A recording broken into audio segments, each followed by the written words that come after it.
not just a case. You're not just a client. You're a person, and you deserve support. You deserve simplicity. You deserve communication. When you hire an attorney, you deserve clear, risk-free advice that guides you to the best possible outcome in your injury case. And that's exactly what the advocates have been providing for over 30 years. After your accident, you deserve closure. You deserve compassion. You deserve peace of mind. You deserve an advocate. This is The Monty Show, the truth in sports talk streaming. When you want unbiased opinions about your favorite team without the spin, all you have to do is find The Monty Show, streaming live and available 24 hours a day, 7 days a week on YouTube. And now, here's Monty. Hey, The Monty Show live on your YouTube machine. Wow, that was weird. All the noise. On Monday, December 15th, 2025. Don't forget, this is our last week of the year being live. An incredible 2025, you guys, and I really appreciate all the support. I appreciate everybody who's been here this year, as we have seen just explosive growth on the program. Just short of 200,000 subscribers on the channel, which in and of itself is wild. It's absolutely wild. So thank you. Just from the bottom of our heart, thank you so much for supporting the show. Unless you're a Michigan fan, and then you should probably dig a hole and bury yourself in it because you still don't have a head coach. You know, it just is what it is. I just got back into my studio, and I can tell you it is so windy in Seattle. The entire building is shaking. Like it is the craziest thing I've ever seen. So, hey, we'll see. Let's hope. Because it is, what is it like down in good old Oregon, Jake? Well, it is, it's chilly. I think it's, let's see what the old app says. The app says it's 56 out, but I think that's being a little generous. And, I have this big window here. It is not hugely windy, maybe a slight breeze, few gusts here, but it is definitely raining. Are you guys really complaining? I'm sorry. I was 6 minutes late on the show today. Oh, shut up. My bad. Are you serious? I'm a terrible person. I kick puppies. I refuse to kiss babies. I'm 6 minutes late starting the show one time in a year. Bro. Pinky in the house. Big John, I'm sorry to hear that. What happened to Big John? The wife broke her ankle today. I think that's HIPAA. Yeah. Dude, we're 2 weeks from Christmas. We're a week and a half from Christmas. Merry Christmas. Here's a broken joint. That sucks, Big John. I'm sorry to hear that. I am really sorry to hear that. Rex Kwan says part-timers today. Exactly right. Yeah. 70 in Vegas. Phil, why bring that up? Are you still mad over the G5 take last week on the show? I'm guessing that you are. We do need to get back to that because a lot of people ask me about that on the Monty Show. As always, we're presented by The Advocates, theadvocates.com. As I said, The Advocates remind you we're 10 days from Christmas. That means we're 2 weeks from 2026. A lot going on, a lot of distractions. Big John, she breaks her ankle. I don't know how that happened, but if it's a trip and a fall, you get in an accident, you didn't deserve that. Right? You get in a car accident, you didn't deserve that. Somebody driving distracted, you didn't deserve that. Let the advocates fight for you. Hand the advocates the claims process. Let the advocates fight the fight that they have fought so often. And not only have they fought that fight, they have won that fight. And that's against the insurance lobby. Dude, it is tough business fighting insurance companies. But that's what makes the advocates so special. 24/7, 365. And it won't cost you a dime to get clear, risk-free advice at theadvocates.com. I wish I could sit here and tell you we had a different discussion, a different talking point, other than, and I haven't stretched the shoulder out yet today. In my eyes, he's the greatest to ever do it. I'm older now. Where's Mike Smith? So I don't feel like the oldest guy on the show. Hey, Mike, Kenny Dillingham's on the verge of signing a contract extension. Kalen DeBoer straight up said today, and I don't know how many, if you guys follow me on TikTok, you know all the jerk face Michigan. I mean, the Wolverine diehards, probably too much. The Wolverine diehards who were on the platform over the weekend getting upset. Hey, Kalen DeBoer, you taking that Michigan job? Yeah, just for clarity's sake, so things aren't left up to interpretation, are you going to be the coach of Alabama next year? Man, come on, Nick. All right, I put a statement out yesterday because first of all, our guys handle distractions phenomenally. It's been that way all season long. They continue to do that. And so, but I also, knew that yesterday and today was pretty important. I wasn't going to see until today to address it. So that's why I put that out there. A lot of the same things I said before, a couple of weeks ago when asked really the same question. Just, feel completely supported. My family loves living here. Just all the things that we continue to build on. Love the progress. Haven't talked with anyone. No plans of talking with anyone. So just I think that's a lot of what I said a couple weeks ago, and it continues to be the same thing. Feel strong about it. And our guys, if there's been any distraction, I haven't seen it, haven't felt it. And so I'm really proud of the way they've handled whatever noise is out there. And again, we've probably all season long have dealt with enough noise to where it doesn't surprise me on how they handle this. Roll Tide! So you're saying, and I don't mean to be the sleuth, you're saying you're not leaving Alabama, which is what I told you Thursday and Friday. I told you this back to Penn State when we talked about this with Penn State and Kalen DeBoer. And Kalen DeBoer is not going from the top of the SEC mountain, where he is very close to the peak, to a broke-ass Penn State or a scandal-ridden Michigan. And I confirmed over the weekend, again, sources, conversations, people telling me agents and coaches view Michigan as toxic as long as the regime change hasn't happened. Who are you? A foreign country, right? In all seriousness, until Warde Manuel's not at Michigan, this is going to be a very difficult position to fill. You can probably reach out to a G5 coordinator, and there's a good chance he'll return your phone call. But if you think you're going to get Kenny Dillingham, and maybe you are, listen, I think the Dill Master is phenomenal. Jake, I said the Dill Master. Yeah, the Dill Master. Your Dilly, guy. Dilly, that my guy, Dilly. Your guy, the Dilly Master. The Dillerson. The Dillerific. Yeah. Listen, I think that Kenny Dillingham is a phenomenal coach, but Jake, I'll put it to you. You're the Dillingham guy. Let's listen to this bite. And is Kenny Dillingham leaving Arizona State for Michigan? That's one of the best programs in the country. It's one of the most, it's one of the best logos in the country. I think everybody can agree there. In today's era, I think it's one of the best jobs in the country, and I think everybody can attest to that. That doesn't change how I feel about here. That doesn't change that my sister's my neighbor. That doesn't change that my parents live 3 doors down. That doesn't change that my son's best friend is my sister's daughter. So none of that changes, but it is one of the best jobs in America. It's an unbelievable brand, iconic brand, and it's a great opportunity for somebody. Yeah, I mean, I think that's pretty definitive, Stay hard! Like, I think that's pretty definitive. There's not some, 5-minute soliloquy about whether he's leaving or not. He's not leaving. I think that it would have been a great job for him. But this factor of Warde Manuel hasn't been fired yet, which to me, and maybe I'm just off the reservation, I find it shocking that he hasn't been fired yet. I mean, just hey, another scandal, dude's in jail or was in jail. Now, like all this stuff going down, and you still don't see reason to fire him. Instead, you decided to launch an internal investigation. I mean, I listen, I'm not, maybe I just don't know how this is supposed to work with a board.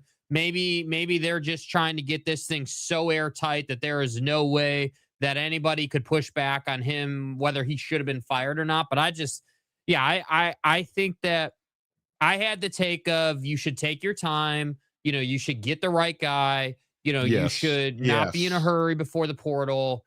But I have to say, listening to all this reporting and watching this situation develop and mature, like, dude, we're getting into territory here where if this internal investigation takes a month, 2 months, like, you're going to have a fill-in guy for this season, and you're going to be an awful team in the Big Ten this year. Like, there's a difference between, hey, like, we hired a new guy and we're a 5-win team. Okay, everyone gets it. versus interim guy and you're like a 3-2 win team and you don't have anything in the pipe.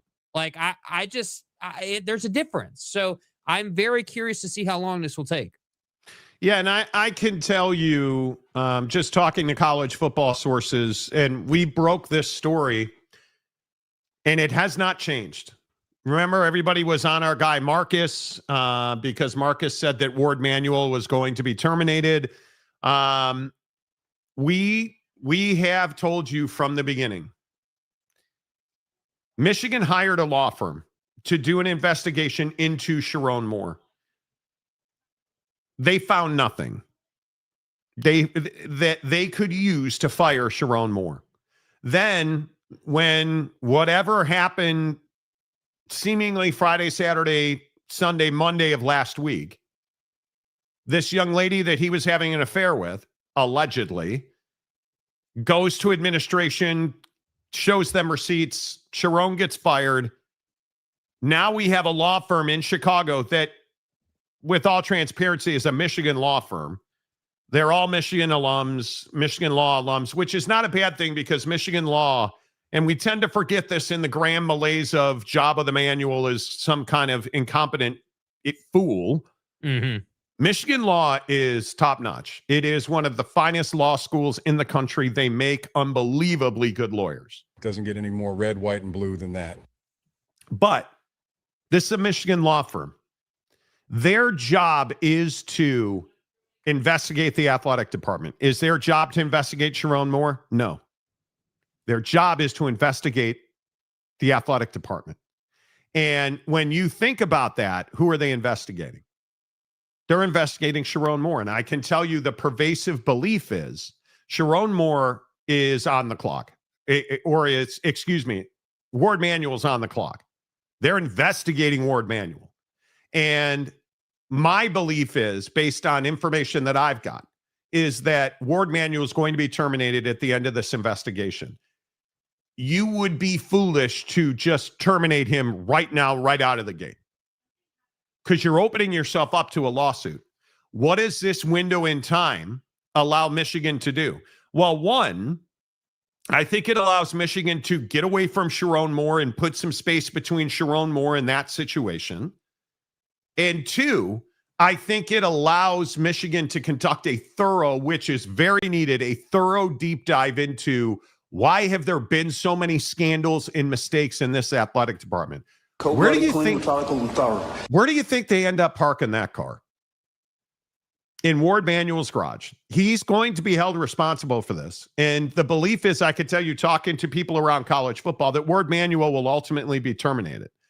I can also tell you that there's a belief that Warde Manuel is not the one running this search. The shocking part is, and this I think, and I believe, Jake, you said this, the biggest issue we're going to have right now is nobody knows. Nobody knows who's herding the sheep. Nobody has any idea who's running the ship at Michigan athletics right now. Because I would tell you it should have been a clean sweep, and the president should be facilitating the hire of a new football coach. And it appears that's what's happening. Now, notice you have not heard word one from Warde Manuel. Not a stitch have you heard from Warde Manuel. Who have you been hearing from? Guys like Dave Portnoy, like all of these big, Michigan alums who have no ability to take action. Why do they have no ability to take action? Because Warde Manuel is not pulling the strings anymore. Their access has been shut. Because now it's an interim president that they don't have any knowledge of.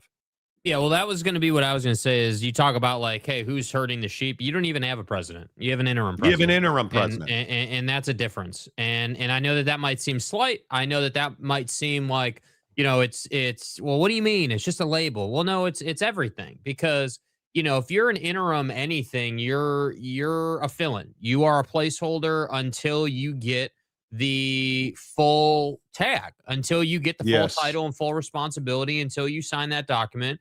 You're a fill-in. So for me, what's he doing, Jake? What's he doing? Yeah, he's filling in for somebody, bro. You're just filling in for somebody. Yeah, dude, he's filling in for somebody, man. And You're filling in for somebody. Boom, out of here. Question. you know, and so I'm just sitting here saying, like, dude, I don't know. Like, yeah, obviously you've got an interim. Obviously he sent out that statement. Like, yes, wheels are turning, things are happening, but I don't. I think I agree. It's going to be difficult to get the caliber of candidate you want while all of this is going down, which is to say this investigation needs to take a week, not 6. Like, this investigation needs to take, less than 10 days. It needs to be thorough. It needs to be well-funded. It needs to be well-funded in manpower and in financials. Absolutely. And you need to get it done. And I do feel like there's quite a few people talking about how like even the Dillingham bite where he's like, hey, it's a great brand and, it's a historic brand or whatever. Like, everybody agrees that the Michigan brand is iconic in a sense, but it's just been allowed to burn. It's been allowed to erode. Yeah. It's been allowed to go in such a negative way that now it's like, yeah, I even if you were interested, even if any of the names that have been dropped were actually interested, they can't even take that job right now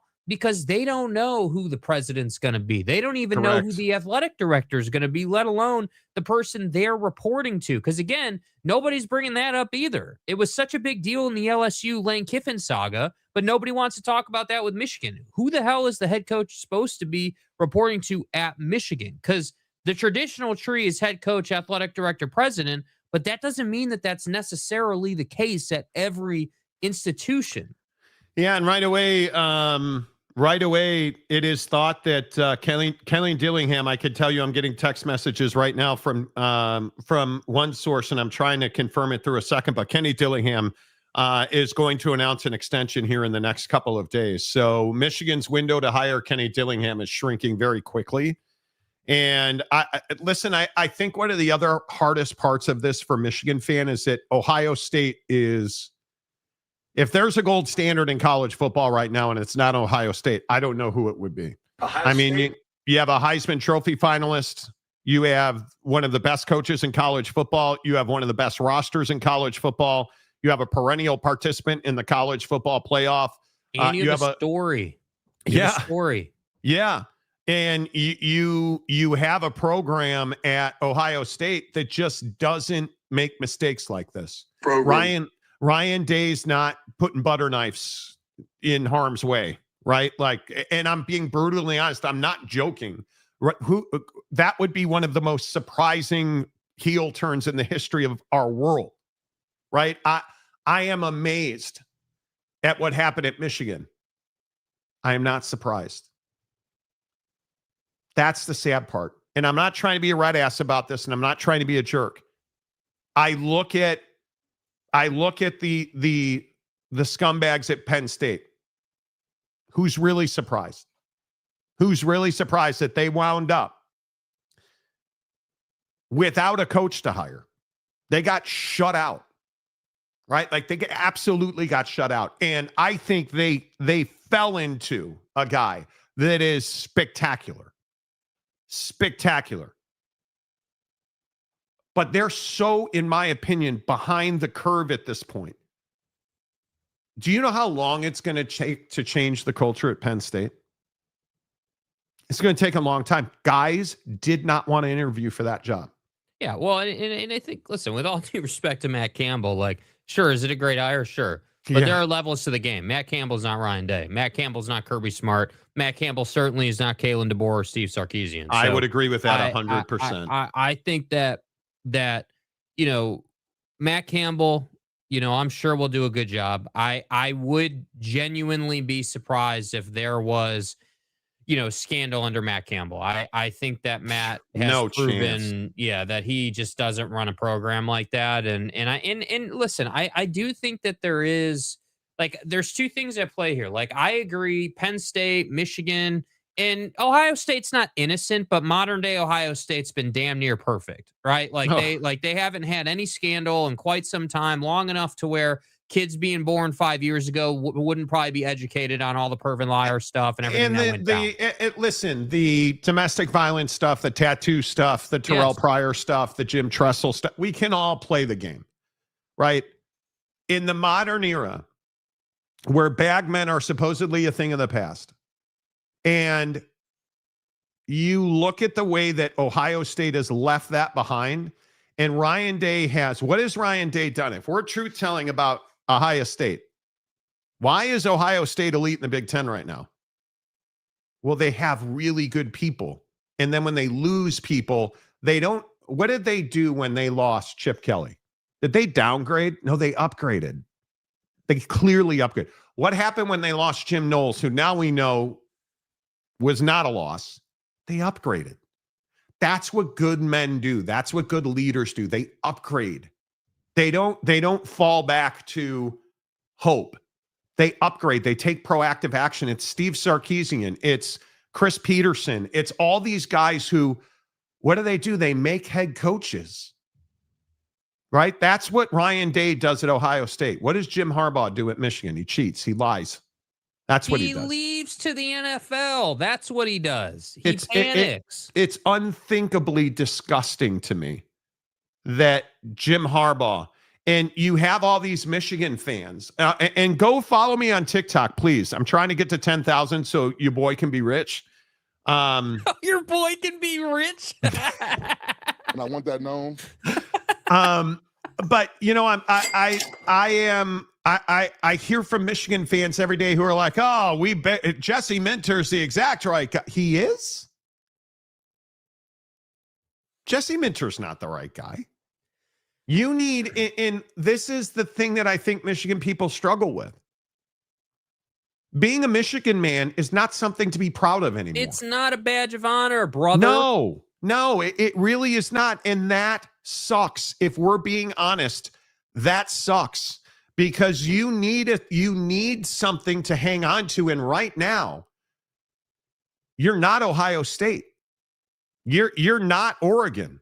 If I look at the Big Ten, I say this about the Big 12 all the time. If I look at the Big Ten, the new blood's the best blood.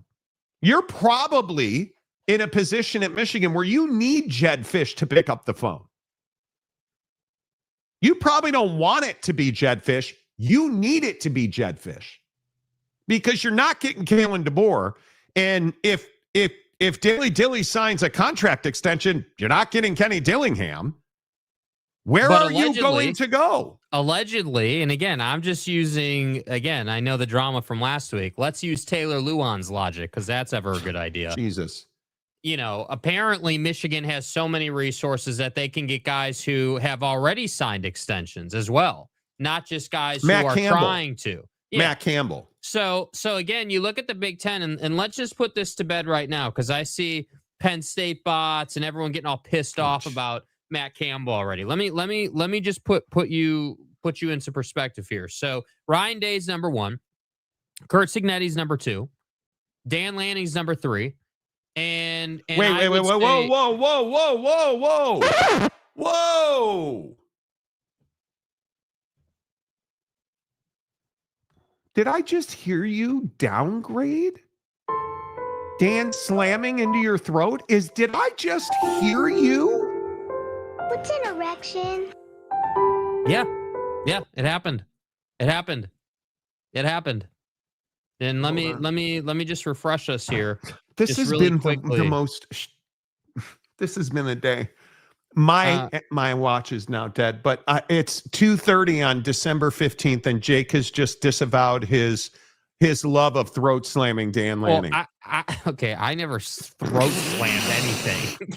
First of all, second of all, I just like to put this here graphic on the screen. This here graphic, and talk about how Dan damn well better get to the semis to see Indiana. And I think that what a matchup that wouldn't be. Because you're going to beat JMU, but if you find a way to lose in Lubbock, or I guess are we doing? No, it's not in Lubbock. That's neutral site in the quarterfinal. Isn't that right? Yeah, neutral site. But if you lose to Texas Tech, bro, I really got to have a conversation. I don't think that's going to happen because I think you're better than Tech, but we'll see what happens. So my point just is that Matt Campbell is not anywhere near the top of coaches in the Big Ten. No, in fact, his last 2 years have been massively disappointing. And I would Matt even Campbell. go one step further and say that Lincoln Riley's probably got him beat too, because of Lincoln Riley's probably got him beat too because of just how far behind the eight ball Matt Campbell's going to be in recruiting in this conference. That's the hard part. But I also think, in as much as I think Penn State is a pile of dung that degenerates on a daily basis and swallows good things in the world, Matt Campbell's a hell of a coach. You give him the resources that he is supposedly going to have, at Happy Ending Valley. I mean, we're getting new plants, trees, and shrubs on Epstein Island. I mean, I would assume. Now, I think we all know that nothing blooms or lives well at Penn State. Everything dies. When I die, I'm going to paradise. Like Mike Tyson's tiger and stuff. I am telling you, Matt Campbell has a chance to make the sun shine and the flowers bloom at Penn State. Now, listen, there is some sound advice being shared in the comments section here from Joey B. He says, don't Google throat slamming while on the company network. That's great advice there, dude. Thank you for that wisdom right there, bro. Thank you. That's great. I would like to personally apologize to absolutely nobody. I almost feel bad for Nebraska football. Almost. Yeah, how about that? So let me get this right. Patrick Mahomes, the real one, not the one being stalked by Rayola. Anyway, tears his ACL, and then the fake Patrick Mahomes gets in the transfer portal after tearing his ACL. Pack everything up. We're out of here. Whew. Talk about synergy. Not good. Not good at all. Dude that abides. Doesn't Matt Campbell have to prove himself in the Big Ten before we rank him anywhere? I think he's just an unknown commodity at this level. And it's what I said when he got hired. If we're just keeping it a buck, I think Matt Campbell's a hell of a coach, but Iowa State's been ass. See, never mind. Iowa State's not been good the last 2 years. Keeping a buck right now, we ass. And I think Matt Campbell's a hell of a dude. I really like Matt. I have a lot of respect for what Matt Campbell's accomplished at Iowa State, but he doesn't beat Iowa on a regular basis. In fact, I was looking the other day. I want to say that he's 3-6 against Iowa, or 2-7 against. I could be wrong. Yeah, it's not good. He's sub 500 bro, the notion by a lot. That we can't rank, buddy, is incorrect. If Ryan Day left Ohio State and went to Penn State, we could still rank Ryan Day. If that's true. I would agree with that. If Matt Rule got upgraded to Penn State, we would have been like, oh, well, Matt Rule went from an ass program to Penn State, where they're also ass, just in a different way, but he's like third in the Big Ten now. So I genuinely don't believe that Matt Campbell right now, as a head coach, is a better football coach than those five guys. 100%. I just don't think he is. I think I would take him over Matt Rule. I don't think Matt Rule's proven anything. And I think Matt Rule's had plenty of runway, Yeah, I think the Big Ten is very much in transition, and I don't want to be redundant, and I know that I have said this previously on just about every show. The Big Ten is desperate for Michigan to be good. They need Michigan, because if this league turns into Ohio State and those who used to be in the Pac-12, you're in real trouble. Because I love Jed Fish. I think Jed Fish is a hell of a coach. And I know Michigan fan hates Jed Fish, but Jed Fish is a hell of a coach. He will get Washington straight. And I think Dan Lanning's a good coach. Now, he's lost both his coordinators, so they've got some work to do. But I think that Dan Lanning, Lincoln Riley, I love my guy Bob Chesney. I mean, you guys know that. I think, but not proven. Truth, as you have plainly stated 1,000 times when you talk about how much he is ass. How dare you? You said that, not me. I said Bobby C should get the Penn State job. Oh my God! I'm ass, Chesney. Oh my God! Monty. They can't hire him. They can't hire Bob Chesney. Right? I mean, come on. It is what it is. Nah, put that fool on a block list. Who are you talking about? What did we? You need to stop dropping. It's been bro, 36 minutes, dude, and we're but blocking here's the problem. people. Dude, you dropped the term throat slamming, and now dudes are No, that's probably you. getting banned. That is banned you in the chat for saying things like, the only thing I'm throat slamming is a Pop-Tart. Well, that's you. Dudes out here trying to get blocked by you too. Right, but I'm not the one who has an unusual love-shaped pickle relationship with the eggplant guy in Eugene. Put that thing away, Bryson. Stop. Oh, he is 3-6 against Iowa. So I was right about that. He's, Patrick Mahomes is not it's not going to Texas Tech. Let's go ahead and squash that rumor now, please. Listen, Bryce, again, we have bludgeoned each other over BYU and Texas Tech. Facial recognition. And I would agree with you on that. I'm telling you that Dylan Raiola is not an elite quarterback. He's not. And as much as I think Baron Morton's the ceiling at Texas Tech, this league needs a Trinidad Chambliss. Go call DJ Lagway. Because you put DJ Lagway in Lubbock next year, and I honestly, I think they can win a national championship. If they develop them. I mean, and they will. They hey. will. He is exactly what? He is exactly DJ Lagway in an offense like Texas Tech that goes fast. They actually, and I know this is going to surprise people, they run the ball for effect. Like they run the ball so that they have more time and space to throw the ball. I know, crazy. But you can't tell me that Texas Tech is not going to add a quarterback and 2 more wide receivers at a minimum. And then I think they also understand they've got to do a better job controlling the middle of the field on offense. That's what we call the tight end. And I'm telling you right now, if a lot of the stuff I hear about what's going on in Lubbock, Texas, I mean, I know where West Texas is. I watch Landman. But the point is, if what I'm hearing about that was a Paramount Plus reference. If what I'm hearing of the aggression that Texas Tech is going to deploy to get wide receivers in a quarterback, it's going to be Toontown in Lubbock. That place is going to be crazy. Yeah. Crazy.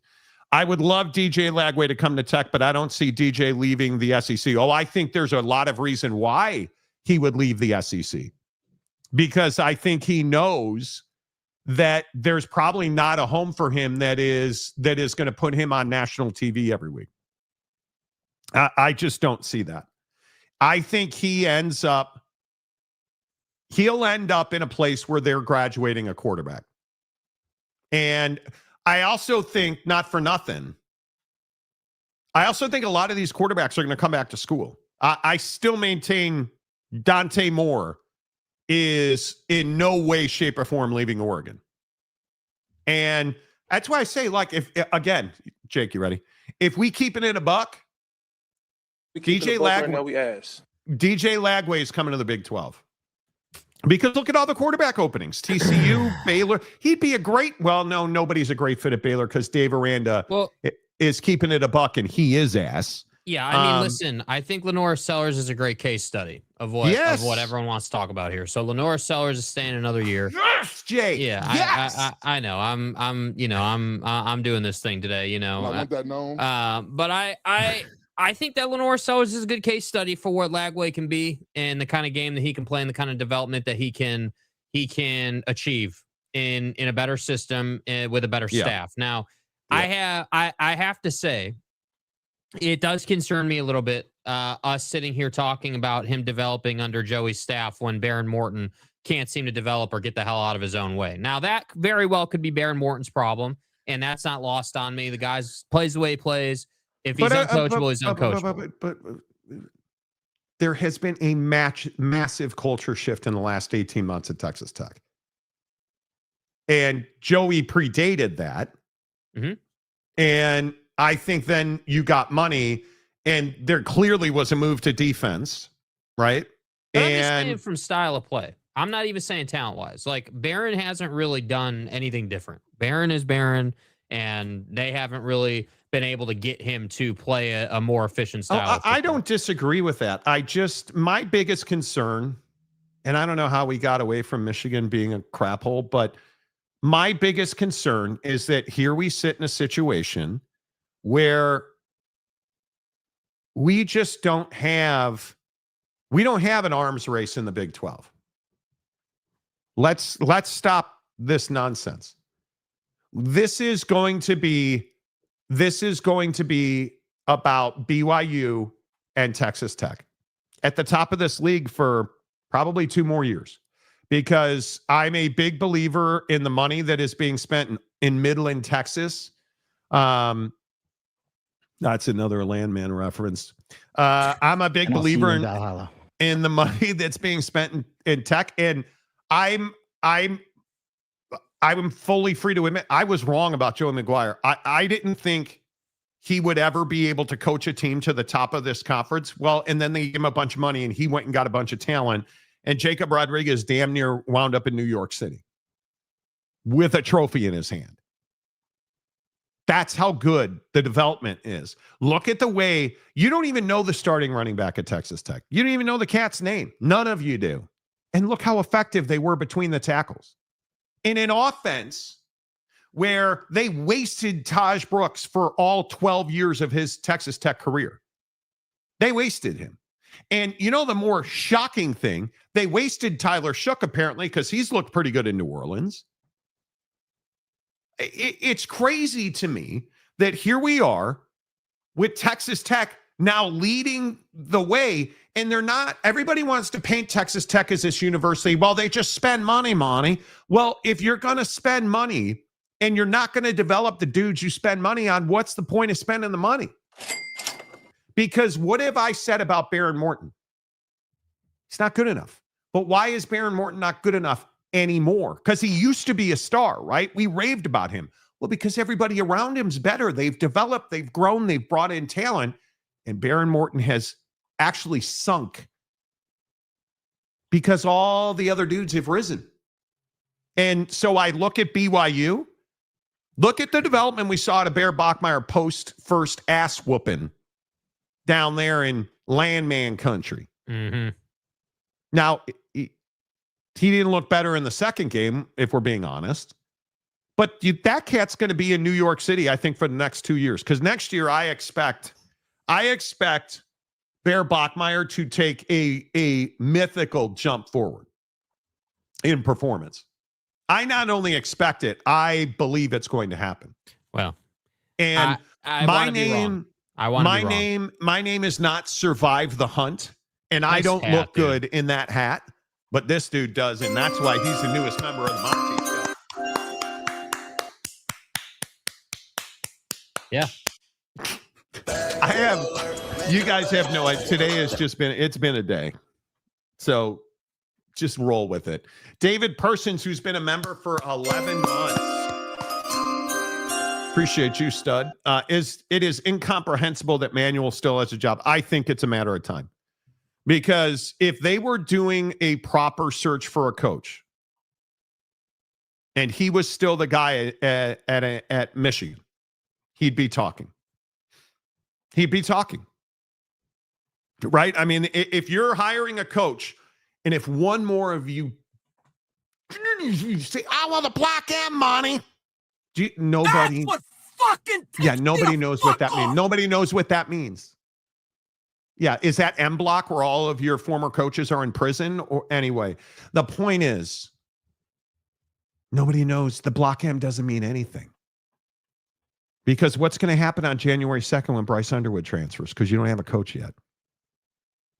Then what's the Block M worth? What's the Block M worth every time Sheronne Moore winds up in court? What's the Block M worth when all the receipts get made public because they're coming out? Right? What is it all worth? If you hire, do you understand? If you hire Jesse Minter, do you understand the disaster? And I told you, and again, I think I get better looking every day. So I said, yeah. I could be wrong. But I told you, Warde Manuel's first call was to Jesse Minter. And what did Jesse Minter say? Nope, I'm good. Because Jesse Minter's probably getting an NFL job. No. right? So Why I would think Jesse Minter jump back into the fray? He's He's gone. not going He's to. escaped. Why get back in? and I don't think Jim Harbaugh would have him do that. I think you're looking at Mike McDonald or Jed Fish.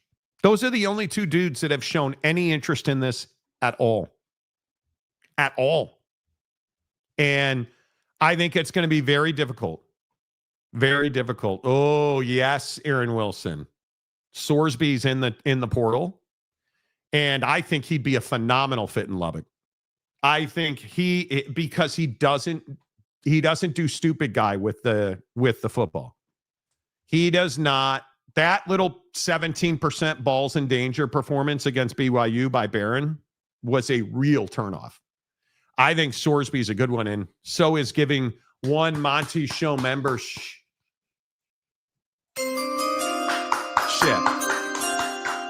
Thank you, America's favorite mailman. I hope you deliver to, I can't remember the name on the guy on the landman, but I hope you deliver Tommy's to his house. house. Yeah, Tommy's house, Tommy Norris. Yeah. I hope you get to deliver to his house and see all the goods that she's cooking. Yeah. It's fine. Goldfinger, why would McDonald leave Seattle for Michigan? I don't think he would. You have a real chance to win Super Bowls. I don't think he would. And I think they're in control in the NFC. Now, the Chicago Bears, monsters at a midway. Yeah. I think I don't think that he's actively seeking that job. I truly do not. I think they are actively seeking him for that job. And the biggest problem with McDonald is he's not available. He's an NFL head coach who's having a phenomenal season. And you have guys like, and we'll see who it is, but you have big name Michigan alums trying to reach out to him. It's an awkward. Again, this it's is where just Michigan flammable. is. Why would you do that if you're him, dude? Why put yourself in that spot? But what's odd about it is that Michigan doesn't have a guy. If Ryan Day steps in front of a bus today and can no longer coach the team, Ohio State's got like 10 dudes who would be lining up to coach that team. Oh, you mean like everybody in college football? Right? You could actually call Kalen DeBoer and he wouldn't have press conferences denouncing his interest in your job. That's the amazing thing. Fucking answer. And I think the hardest thing to digest here is nobody has shown interest in the Michigan job. Because what did I tell you last Thursday? It's viewed as toxic until the regime is changed. And are you going to fire Warde Manuel just out of nowhere? You're not. You're going to let this investigation play out. So that means it's probably February. You can't wait to February to hire a guy. You're going to wind up with, why would Jed Fish leave Washington for this job? Right now, under these circumstances, I don't think he would. Nah. I'm telling you, I the don't think he investigation would. has to take a week or less. But yeah, absolutely could be. The Chad Carter. Hello, Chad. How's the well? Chad Carter, when he first came on the show, didn't his well collapse or something? Or he had to have a whole new well dug. I don't even know. Didn't have water for like a week. Michigan be like the Iraq. Trying to make a good impression on recruits, potential new coach, even new hire janitors right now. I totally agree with that. I totally agree with that. Who do you ultimately think it ends up being, Jake? Do you have not a name that's circulating right now? I think would agree with just that. Too much. I don't know who it will be. I think that because it just doesn't make sense for anybody right now. You got to change the equation. You got to change the equation by getting through the investigation, and then when you fire Jabba the Manual, you need to not just fire him. You need to make a scene. You need to come out and on video condemn everything that's happened in the athletic department and say I don't know if it's an apology, but we are disgusted by our athletic department. We are making changes. Like, it's completely unacceptable what's happened, and we're looking to, basically hit the reset button and change the culture here. Like, it needs to be like a burn it to the ground publicly, reset the whole thing. And then at that point, now people can feel like, okay, cool. They moved on from all the toxicity. Now I can go in there and feel reasonably about it. So, but unless you're willing to do that, like, worst case scenario would be you fire him without holding a press conference and you just put out a little statement and you leave people in the gray area, which I think will get you a mid-tier head coach at the G6 level. Yeah, I don't know where you go. I would probably, and Jake, you should probably put both hands on 10-2 or Let me whatever guess, it is. Spencer Danielson, your next G6 favorite. I would go to Eli Drinkwitz. He'd be the first guy I call, and I know you hate him. Or not hate him. He doesn't excite you. Yeah, but he's better than G6 Rando. Yeah. And I know he just signed an extension, but Marcus is saying that buyout's $4.8 million. They got that. If you're Michigan, isn't that just the cost of doing business? Yeah, that's scratch a check money. Call Dave Portnoy, BYU Dave, Provo Dave, right? That's, I think it's Eli Drinkwitz kind of guy. I don't believe that Kenny Dillingham, and I'll play the bite again because I just don't know. I just don't know where you go with this. You can't tell me this means that Eli Drinkwitz is he's got to be your number one candidate at this point. Because I don't believe Kenny Dillingham's leaving for Michigan after saying this. That's one of the best programs in the country. It's one of the most, it's one of the best logos in the country. I think everybody can agree there. In today's era, I think it's one of the best jobs in the country, and I think everybody can attest to that. That doesn't change how I feel about here. That doesn't change that my sister's my neighbor. That doesn't change that my parents live 3 doors down. That doesn't change that my son's best friend is my sister's daughter.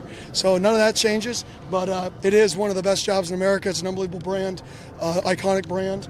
And it's a great opportunity for somebody. You just can't tell me that he's going to he's going to go to Michigan. Yeah, and the hard part with saying Dillingham's that thing too is Dillingham has a different type of connection to ASU. Like, it's not just that he's from Tempe. Like, he went to ASU, he's an ASU guy, all his people are there. Like, it's his dream scenario, man. It's not just his dream job. Like, it's his dream scenario. And he's already tasted the appetizer of success as a college football coach. You haven't won a natty, haven't been to a national championship game, but you were in the CFP and you were probably one more offensive possession away from being able to close that game out and just couldn't quite get over the hump. And so if I'm Kenny Dillingham, I'm not going anywhere. And I'm certainly not going to besmirch or make this guy feel guilty if it was just a leverage play to get more money. Yeah. I get more money, dude. Do what you can do. Well, how many dudes got paid on Penn State, including Eli Drinkwitz? Yeah. I mean, obviously Kalani, obviously a bunch of dudes got paid on Penn State, man. Like, it's not a secret. And I don't hate him for it. I don't hate him for it. My struggle continues to be these universities who don't understand who they are and where they are. It's what I said about Penn State. Bro, you're in the middle of nowhere, and Bob Chesney wouldn't talk to you. That's rough, bro. And so now you end up in a place where you're Michigan and you have one of the worst eras in the history of college football, where scandal after scandal is absolutely decimated Ann Arbor. And you have nowhere to run to. You have nobody that you can call. You don't have anybody in the family. You can't call a Harbaugh disciple. And you have a de facto placeholder of a athletic director that's a fraud and an embarrassment. And so we're sitting here trying to figure out what can we do to beg Kenny Dillingham to take this job. Well, the answer is probably nothing. Because there's nothing to do. And I agree. I just think what made the most sense to me is you're just out of time. You're out of time here. And we can sit here and we can roll around and debate this, and we can throw out names like Dan Mullen. I think Dan Mullen this is the wrong time for Dan Mullen to leave a place like UNLV, where he has been lauded as a king, even though we don't do kings in this country. Did you see his posts and what he said about Rob Reiner? He is a stud at UNLV. You think he's going to leave that to go to Michigan? Yeah, and I do think we need to make sure we verbalize this correctly. It's not just Dan Mullen, okay? It's Dan Mullen and his handsy wife. Okay? Thank you. Thank you. Yeah. Dan Mullen and his handsy wife. It is what it is. You know. But, oh no. Stop exposing yourself. ADs are not useless. They are pivotal. They are. Athletic directors have never been more important in the college revenue generating machine than they are right now. It is what it is. Sean the Hammer. If it's a trash hire, they'll still say he's the best ever. Keep trolling. Well, dude, it's like Kalen DeBoer. And again, I encourage you all to follow the awesomeness of the Monty Show on the talk. Roll Tide! I love that they're all like, well, we hated Kalen DeBoer anyway. We didn't want him. We didn't want Kalen DeBoer. Kalen DeBoer, he sucks.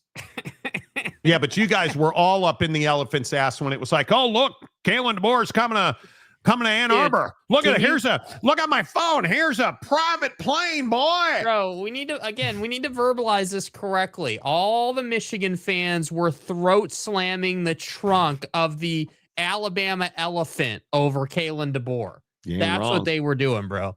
They were all about that. And now that he said thanks, but no thanks, they've had to return back to the dumpster fire to look for a fresh new guy that they can make a Michigan man out of. So ridiculous. You guys are all trolls, dude. Come on. It's so ridiculous. Yeah. Bryce, Kenny Dillingham, unfortunately, which will hurt the Big 12. Big 12 needs ASU and Arizona to continue rising. I don't think he's leaving this year. No, he ain't I'm leaving not. this year. I'm not naive enough to believe that Kenny Dillingham ends his career at ASU. I don't think anybody is.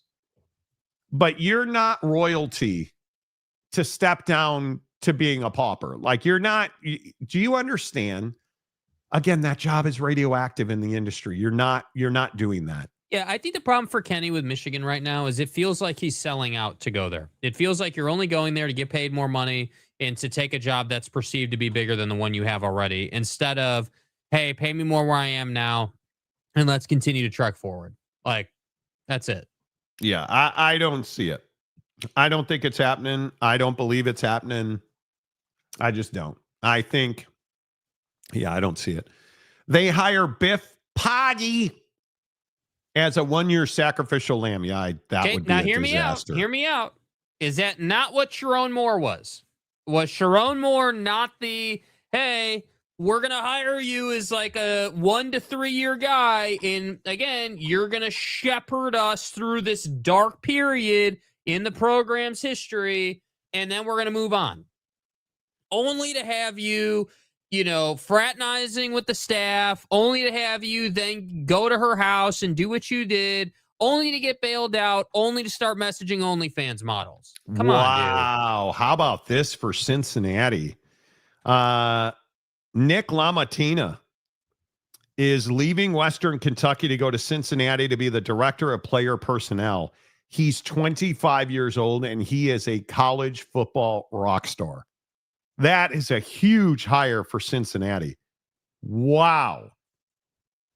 Wow. And see, again, I say it in this league, and God rest his soul. I hope TCU James. As you can see, there's not much hope for you left. Is bro even here today, dude? I hope not, because again, that outhouse in Stillwater, that humiliating, embarrassing program. You look at TCU, you look at Baylor. Program. I mean, well, not Baylor. It's ridiculous to me that Cincinnati just hired one of the best young recruiting talent facilitation guys in the country, and you haven't. I get it. I get that. So when we sit here and we say, yeah, building shaking. No.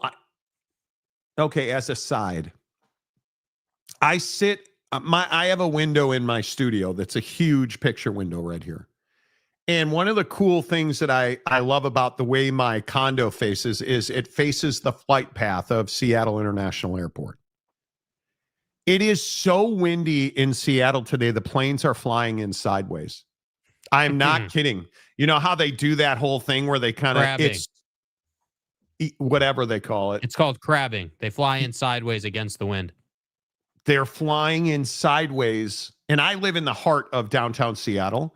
They're flying in sideways over the city. It's one of the craziest things I've watched today has been just a rectal kind of day in my life. And to see these planes flying in sideways today is it's just kind of surreal.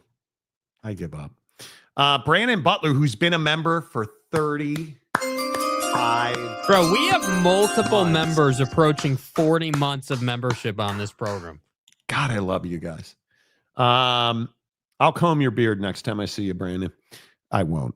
I don't think Michigan knows what they are doing. They don't have a president. Their AD is being investigated for negligence and their coach is fired. Stay away until fixed. Facts. Ding. Ding. Exactly right. Brandon, you understand that 2 weeks from Saturday, I think it's 2 weeks from, or is it? I don't know. Very shortly, I will be at Stamford Bridge in London watching Chelsea and Aston Villa on the 27th. 12 days, 2 weeks from this past Saturday. Oh, cannot wait. I need to leave now. Rex Kwan, can Yormark just give Okie Light to the Pac-12 already? It's such an embarrassing program. It is. And listen, I think, and I probably shouldn't say this out loud, because I am certain that this will, if he's not here, I believe that this will summon the corpse. Conjure. Thank you. This will conjure TCU guy James. The demon known as TCU guy James. But I'm just telling you, they made a good hire, right? I mean, you have a feasible head coach now. But that doesn't mean you're going to win because you don't have money and you're not going to spend money. We keeping a buck right now. We ass. And I think it's hysterical to me that we continue to hear about, how Drew Mestamaker is going to leave because Eric Morris and see the next clean cut. But here's my question. Mestamaker is, according to On3, take it for what you will, is very close to an agreement with Indiana. If Indiana calls you and Stillwater Light call you, who are you taking? Bro, it's not even a conversation, dude. I don't even think it's close. You're taking Google Me guy. Google me. Oh, I win. Google me. Marcus wants you to know, Jake, high and tight is not probably your best look. You could have at least mohawked it. Nah, I'm not a mohawk guy, dude. You're a faux hawk guy, though. What happened to those days? Yeah, it feels that's a younger I'm an adult now. I'm an adult. That was prepubescence. Yeah, I mean, it's, there's it's just as, yeah. Anyway. I'm getting a lot of comments about your hair. What else are people saying? Really am. What's the peanut gallery got to say? High and tight's not your best look. So you got that. Did you? What? No line in the side? Yeah, there's line in the side, bro. Yeah. Okay. Line in the side here, this way. Line in the side. Okay. Any pic of this wife you speak of married to Dan M? Oh, I'm sure. Dude, she was the handsy queen of America. America. Yeah, and a member for 14 months. I overlooked the best part. Well, you said handsy wife of Dan Mullen, and I immediately, let me see if I can find Dan Mullen, handsy wife. Dan Mullen, handsy wife. The search query Dan Mullen, handsy wife refers to Megan Mullen, wife of college football coach Dan Mullen, who sparked public discussion for her tradition of kissing Florida Gators players on the cheek as a motherly gesture to support, leading to some to question her appropriate. Macaque. She's awesome, right? And I don't necessarily know where's the picture. Oh man, there's a picture of her. This one. Oh my God, this one, you guys. This is not AI to best. I don't even know how to describe how inappropriate length and girth Dan Mullen's handy wife is. What's this screenshot about, Jake? What? You put a screenshot in here. Oh, there you go. Okay. Yeah, No, that's old. My bad. Okay. You can throw that out, yeah. Yeah. Because now my files are all full. Mm. Here, this one. Hey, this is awkward. I'm warning you guys. Hey, baby. Like, what the? Hiscock. Who thought this was a good idea, Ms. Mullen? I need a dick. Like, who thought, like, are you What not am I telling even me? supposed to say to this? Doesn't this wind up on Hub Porn or whatever it's called? Bro, like Hub Porn? Pornhub or whatever it's called. Shut up, Jake. Douchebag. Right? Like, doesn't this wind up on some website about older women and young men? Like, that's so awkward. Okay, Right? this is awkward right here. But then you went on a whole thing about how homegirl over here is not awkward. Okay, we got to talk about her son. Jake had a really good weekend. How pissed at Diego Pavia are you guys? I have, you guys know here on the Monty Show, I've worked in sports for over 30 years. I don't know that I have ever seen one dude destroy his brand the way that Diego Pavia did this weekend. And it is remarkable to me that we sit here and Diego Pavia, who was clearly not happy with Heisman voters, decided to tank his NFL draft stock with this. Yeah, nice. What are you doing? Dude. Nice. What are you doing? He basically, and then he tweeted and deleted F you Heisman voters. And Jake, I'll give you a lot of credit. This is exactly who you said Diego Pavia was. Were you at all surprised? Not really. Not surprised at all, because the reason I'm not surprised is this guy's got little brother syndrome written all over his big ass forehead. This guy has been doing this his entire career. That felt aggressive. Well, it's true though. This guy talked a bunch of junk about Alabama. They got that ass beat. This guy talked a bunch of junk about the Heisman. He lost by a mile. Not even close. Not even competitive. And second place is first loser, bro.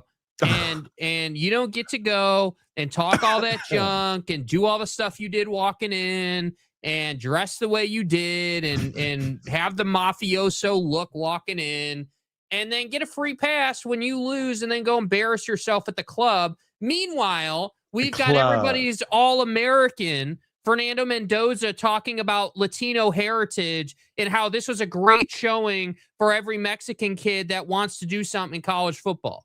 And I'm supposed to be here like, oh, no big deal, Diego. No, you don't look like an absolute douchebag in the club. Come on, dude. Like, this guy, we know who you are, bro. Like, sorry, dude, I'm not drafting you. No, next man up mentality, bro. Wow. Yeah, I can't say you're wrong. I really cannot. My biggest struggle is, well, as Marcus points out, That really does make his mom far less hot. And I can't say that that's wrong. This makes his whole family look really foolish. And I think it's incredibly short-sighted to think that this isn't going to haunt you. Because who's he being compared to? Johnny Manziel. And you want nothing to do with that comparison. You want nothing to do with that comparison. And I think it's incredibly difficult that if you're going to be Johnny Manziel, how are you going to prove people wrong? That's the biggest question that I have. If you're Diego Pavia and people want to compare you to Johnny Manziel, how are you going to prove people wrong? If you ain't first, you're last.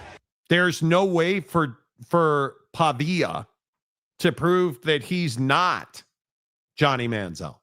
Because when you run around parading your middle fingers and flying the bird because you lost a contest of opinion, yeah, I'm going to say that's a bad look because this isn't you being competitive. And I love all the Pavia fans who are like, oh, he's just real competitive, Monty. No, this makes you really stupid and really immature. That's what it makes him. I agree with that. But this doesn't make him a competitor. It makes him immature. That's what it makes him. Quick in pause. my opinion. Quick pause. We need to have a moment of silence for Oak State James. I mean TCU Horny James as his number one, quarterback option has entered the transfer portal in Zane Flores. James, I'm really sorry, dude. Did you say Zane Flores? You broke up a little bit. Yes, Zane Flores is in the transfer portal. I'm really sorry, Oak State. It's really rough, dude. So you're going to have to find a new clean cut, a new excuse of a loser quarterback. It's what No, he doesn't. You can just add Zane Flores to the tombstone, bruh. I mean, this is a guy who he told us was going to be amazing. He's just keeping the seat warm for Zane Flores, Monty. Right? Like that's what Oak State James did. That's who you're going home with. Right? Dude, come on, right? bro. I mean, that's who you're going home with, Oak State James. You just put another notch in your belt with good old Zane Flores hitting the portal. I mean, honestly, James has a Hall of Fame career working for putting guys on the headstone. How many bros rolled into this show and were like, hey, Monty, Zane Flores is going to be amazing, bruh. Here's the deal. Yeah. I'm the best there is. Yeah, it turns out he wasn't amazing. Oh, here it is right here. Look, here's the response. I'm not surprised. Zane will probably end up at Va-Tech. He ain't going to Va-Tech, bro. He ain't going to Va-Tech, man. First of all, who cares where he ends up? You said he was going to be amazing. It's fine. James is looking forward to new head coach bringing his QB from UNT to run his offense. Yeah, that is right until the hero that we needed. No. But not the one that you deserved. No, I'm not playing your stupid little game. My point is, Oak State James, how have you turned Kirk Signetti into a hero on this show? I'm going to do that. Because when Sig swoops in and takes Mestamaker out of the outhouse known as stool water, Here I am. how upset are you going to be? What's going to happen when Zane Flores and Mestamaker are doing touchdown celebrations and, oh no, Oak State sucks again without a quarterback? Hot ass. Then what? Oh, Mike Gundy's a historic legend. Yeah, he is. He is. Yeah. Oh, Ollie Gordon just should run some stairs. Yeah, he probably should have. That's what they do. Dude, Zane Flores, Preston Stone. Like I could get the BYU, the Chicago Cubs, everything that you touch, the Dallas Cowboys and their 1% chance. Bro. Oh, dude, bro. The BYU himself individually. Jake Not just Retzloff. BYU. Jake Retzloff, you turned him into a G5 quarterback. He's still in the college football playoff, I might add. And BYU's not. Mestamaker is going to Oak State. Didn't you mean IU. That's not how you spell Indiana. Right? And it's Stillwater. It's not, I don't know who Oak State is. It's either Okie Light or Stillwater. And why do you care? You're a TCU fan. It's a fair question, dude. Not really sure why you care. You absolutely wreck quarterbacks' lives. Yeah. Retzloff is in the CFP. Yeah. Right after he was in the, never mind. I'm not even gonna play your game. He was in the PPD office on suspicion of sleeping with a Utah fan, bro. You now are trying to take credit for Jake Retzloff overcoming. Oh, Monty, I told you it was your comeback curse. Story. You're now trying to take credit for Manischewitz overcoming your hex. Bruh, you are slipping. Monty, I You told are you slipping. that I provided Retzloff with a brand new code of ethics titled James's Honor Code, brought to you by TCU Horny James. Bruh, you are slipping. And now you're trying to take credit for TCU. Pick a side, bruh. Oh, you did. You're TCU James. So why do you care about Oak Patrick State? Mahomes. Oh my God. Oh my God. Bro, you destroyed Patrick Mahomes' knee. That's a great point. Bro, I forgot. You're on that Patrick Mahomes life, too. Oh, I'm a Chiefs fan, Monty. Bro, dude, you wrecked Is everybody. he not responsible for Parsons as well? Parsons did play for the Cowboys this year, and Buddy said he was a Cowboy fan. Just saying. Just throwing it out there. Bro, how many ACLs are you going to tear this year? My God. Patrick and Micah. Yeah, there you go. Yeah. Yeah. We all keep receipts. The James curse lives. Yes, it does. James sounds like he is cursed just like my friend. Yeah, you're not wrong. You are not wrong. Dude, that's incredible, James. I don't know how you do it, dude. Sorry, James, but Utah girls reverse cowgirl gets the credit for him being in the playoffs. That's what they do. Oh, Bro. so good. So good. Oh my God. So good. James is the cooler. Yes, he is. Yes, he is. You know what James is? He's the great equalizer to anyone trying to have success, dude. That's incredible. what he is. Dude, incredible. The amount of bodies you have buried in your backyard right now, or excuse me, in the trunk with Dana is incredible. Look at the vehicle. My God. Look at this thing. Are we really surprised that Patrick's season is over and that the Chiefs got knocked out of the playoffs when this is the body bag vehicle? Damn. James was rooting for Pavia for Heisman. Incredible. Add him to the list, dude. Incredible. And no one remembers that Brady also tore his ACL in 9 years of his career. Patrick Mahomes will be back next year. That's not the point. Yeah, that's not the point. So wait, are you saying we should add Tom Brady to the list? Were you a Tom Brady guy now all of a sudden? Bro, you're undefeated in the skins game of life. Like, you are rocking dudes all night long. How the fuck else would you do this job? Grim Reaper my ass. Like, you are, I mean, you are unbelievable. Like, are you kidding me? Hub. Like, dude. Unbelievable. I honest to God, you are Dahmer. You're the Unabomber. You just I'm a fucking unit. It's unbelievable. I'm for real. You're the Atlanta serial killer guy. You're Ted Bundy. Like, you just murk dudes left and right, bro, knocking them down. Mahomes. The consistency is incredible. Preston Stone's cock. Like, it is amazing the damage you have done to quarterbacks in this world. I'm proud of you, dude. Like, I can't. Wait, people are saying that he was a Daniel Jones guy now? Wait, he rooted for Danny Dimes too? Of course he did. Anybody who gets hurt, James is a fan. I swear to God, you say one positive word about Phil Rivers and his old ass. Don't hex him, dude. It's a nice story. Don't do it. But how awkward is it watching him try to throw a football? Just the drop back on its own is rough, dude. Just the yeah, drop but then he came back and threw dimes, dude. Like the he tripped and fell. He did. He probably shat himself and just didn't know how to react. Yeah, that's true. Like, come on. Yeah, rectory with a WR. We show up. Are you kidding me?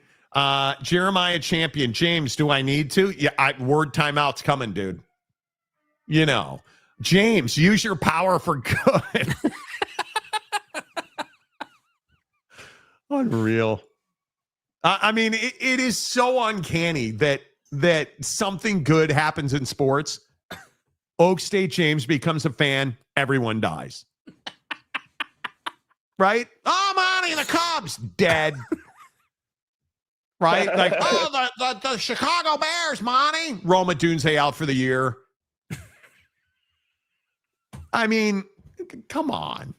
I'm trying to think. Is there anything else that's happened this year that he was the reason for, the cause of? Like, I don't think so. He voted for Donnie. Well, bro, that's a long list right there. Oh, yeah. Okay. Yeah, just, say it again. Maybe it'll resonate. Don't try to see. James always does this. He tries to walk back some terrible take with, what can I say logically? Tom Brady tore his ACL. He went on to be the best quarterback ever. So you have no frame of reference here, Donnie. Yeah, Seattle Mariners. Yeah, dead. Oh, yeah, dead. The dumper. Yeah, you were notice you were Cubs, rooting against dead. the dumper. It is endless. It truly is endless. And I am very mixed about this. On one hand, I want to applaud your consistency. I mean, ruining people's lives and careers is quite the, it needs to be studied. But, James, we also thought that maybe, we also thought that maybe we'd stop doing the show to save lives, because we all know people listen to James. Bad things happen. I was going to try and go interesting, man. A few good men, but James, they won't win it in December. They won it in December, not September. I hate Michigan. That's where I agree with Monty. So that means that Kenny Dillingham's going to Michigan. Great job. Great job. Way to help Warde Manuel. Great job. Dilly. Hey, James, can you say that you're a fan of UCF and Scott Frost asking for a friend? Dude. How many times did you talk about Connor Bedard before he broke his shoulder bone? What a weird way to get hurt, too. Now, that's a pretty common hockey injury, actually. Dislocated his AC joint in his shoulder on a face-off. James has become a literal part of the show now, but without James, I'm not sure the show would have the comic value it does. And that's why I'm saying, Bro, James, not everything's got to be a dong reference, dude. Look at this comment right here. No dilly dong used UM to get a raise. Come on, dude. Okay. Well, now that you're talking poorly at Michigan, they're going to wind up with a home run of a head coach. Probably. You just mark that down. Who the f*** is that guy? Yeah, legit, I have no idea. I don't know who it's going to be, bro. I mean, your guess is as good as mine.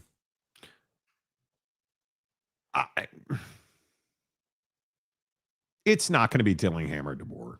That's a step down. It's wild that Arizona State's a step down to Michigan. I honestly don't know. There's going to be a surprise candidate. I mean, Jed Fish feels like the right guy, but Jed Fish also feels like a temporary guy. I still maintain I would call Eli Drinkwitz. You can afford his buyout. Like, their offense is awesome. That's probably who I would call. Because you're not getting, I don't think you're getting the Dill Master out of Tempe. I just, no. I can't. I can't see that. And listen, I understand it. I get that there's a lot of controversy around it, but I don't know. I don't know where they go. Rich Rod again? No. James, please root for NC State men's soccer tonight. Wow. Now we're cursing soccer teams thanks to Oak State, James. You have to admit you've done a real... Okay, well, there you go. So Dillingham really is going to Michigan. You have done yeoman's work destroying careers. It's crazy. It's pretty incredible, dude. I mean, in all I'm proud of you, sincerity, man. Yeah, I was gonna say, like, the ability to build a brand in the comments section, you've done an incredible job. I mean, the ease with which we can roast your ass over and over again to the point where now it's a brand on the show. That's a strategy I didn't have on my, what's the saying, on my bingo card. Yeah. I wasn't looking for that one. So, But are you guys surprised how many people... Are you guys surprised how many people have torn their ACLs this year? It's rough, man. It's really rough. I mean, you look at guys like Tucker Kraft, Nick Bosa. Like, it's wild. And you can't tell me, you just can't tell me that guys like Micah, like, that's a weird... I don't... How does Micah Parsons tear his ACL? On that play. Yeah, I think it's just Does Bo Nix get credit for that? I guess on some level. I mean, being a shapeshifter. Yeah, being elusive. I mean, that's... See, and that's the problem. Like, NFL guys are such freak athletes, right? I mean, to play in the NFL, you just got to be different. And Micah, as a top dog in the NFL, one of the best defensive players of all time. Teddy Buchanan. Yeah, like I think that Tucker Kraft, Najee Harris, like, oh my, this is such a good point. Here's the ACL guys: Micah, Patty Mahomes, Nick Bosa, Malik Neighbors, Tyreek Hill, Tucker Kraft, and Zach Ertz on a hospital ball, frankly. Najee Harris one was kind of throw that one out. Yeah. Oh, Najee Harris and Daniel Jones torn ACLs or torn Achilles. Like, it's crazy to me. Yeah, I just think that the NFL it's a great game, but it's also a vicious game. And the ACL thing, I almost feel bad in a sense that medicine has come as far as it has, because this is almost routine now. Hey, you tore your ACL. All right, we'll see you in 12 months. We'll see you in 11 months. And, I think for Pat, it's even more of an accelerated timeline because he is such a physical freak and he's playing quarterback, not running back or safety or corner. So he can get away with that. Yeah. So, I mean, I understand the Tom Brady comparison. I definitely was watching NFL when Tom Brady did his knee. And that's one of the most painful injuries I've ever seen in person. Yeah. Like watching it live when it happened. Yeah. I think that, it sucks. I mean, even Micah was, rolling around on the ground in pain. I mean, it's awful. It hurts. Like, I've done it. I don't have an ACL on my left knee. So I've done it not once, but twice. And it is wildly painful. Yeah. It is wildly painful. And I'm telling you guys, just watching some of the Micah Parsons one. It's just too much leverage on your knee. That's the problem. Weird. It's too much leverage. It is so weird to me how that went down. I don't even know how you explain it. I truly don't know how you explain it. And it's almost to a point now where, the messaging to athletes, I feel like, should be like, listen, you need to know what you're signing up for. All the reps, all the practice, all the violence that gets put on your body, not just the hits, but just think about it. Like, all the weight training, all the reps in practice, all the game reps. Like, dude, eventually you're going to have this. Like, this is going to happen. Like, your ligament is not a piece of metal. It is flesh. Like, it is, you know, a living thing that will, like, it's pitchers, right? It's Tommy John. I mean, it's almost I feel like ACLs and Tommy John are damn near the same thing. It is almost identical. The Malik Neighbors my yeah, the Malik Neighbors God. one was bad. Oh Kyler's my was God. bad. You know, there have been several that were awful. I Gross, wouldn't recommend watching the tape. Don't look at the Malik Neighbors knee injury. No, My I God. would not look at that tape, dude. Dude. God, I said, goddamn.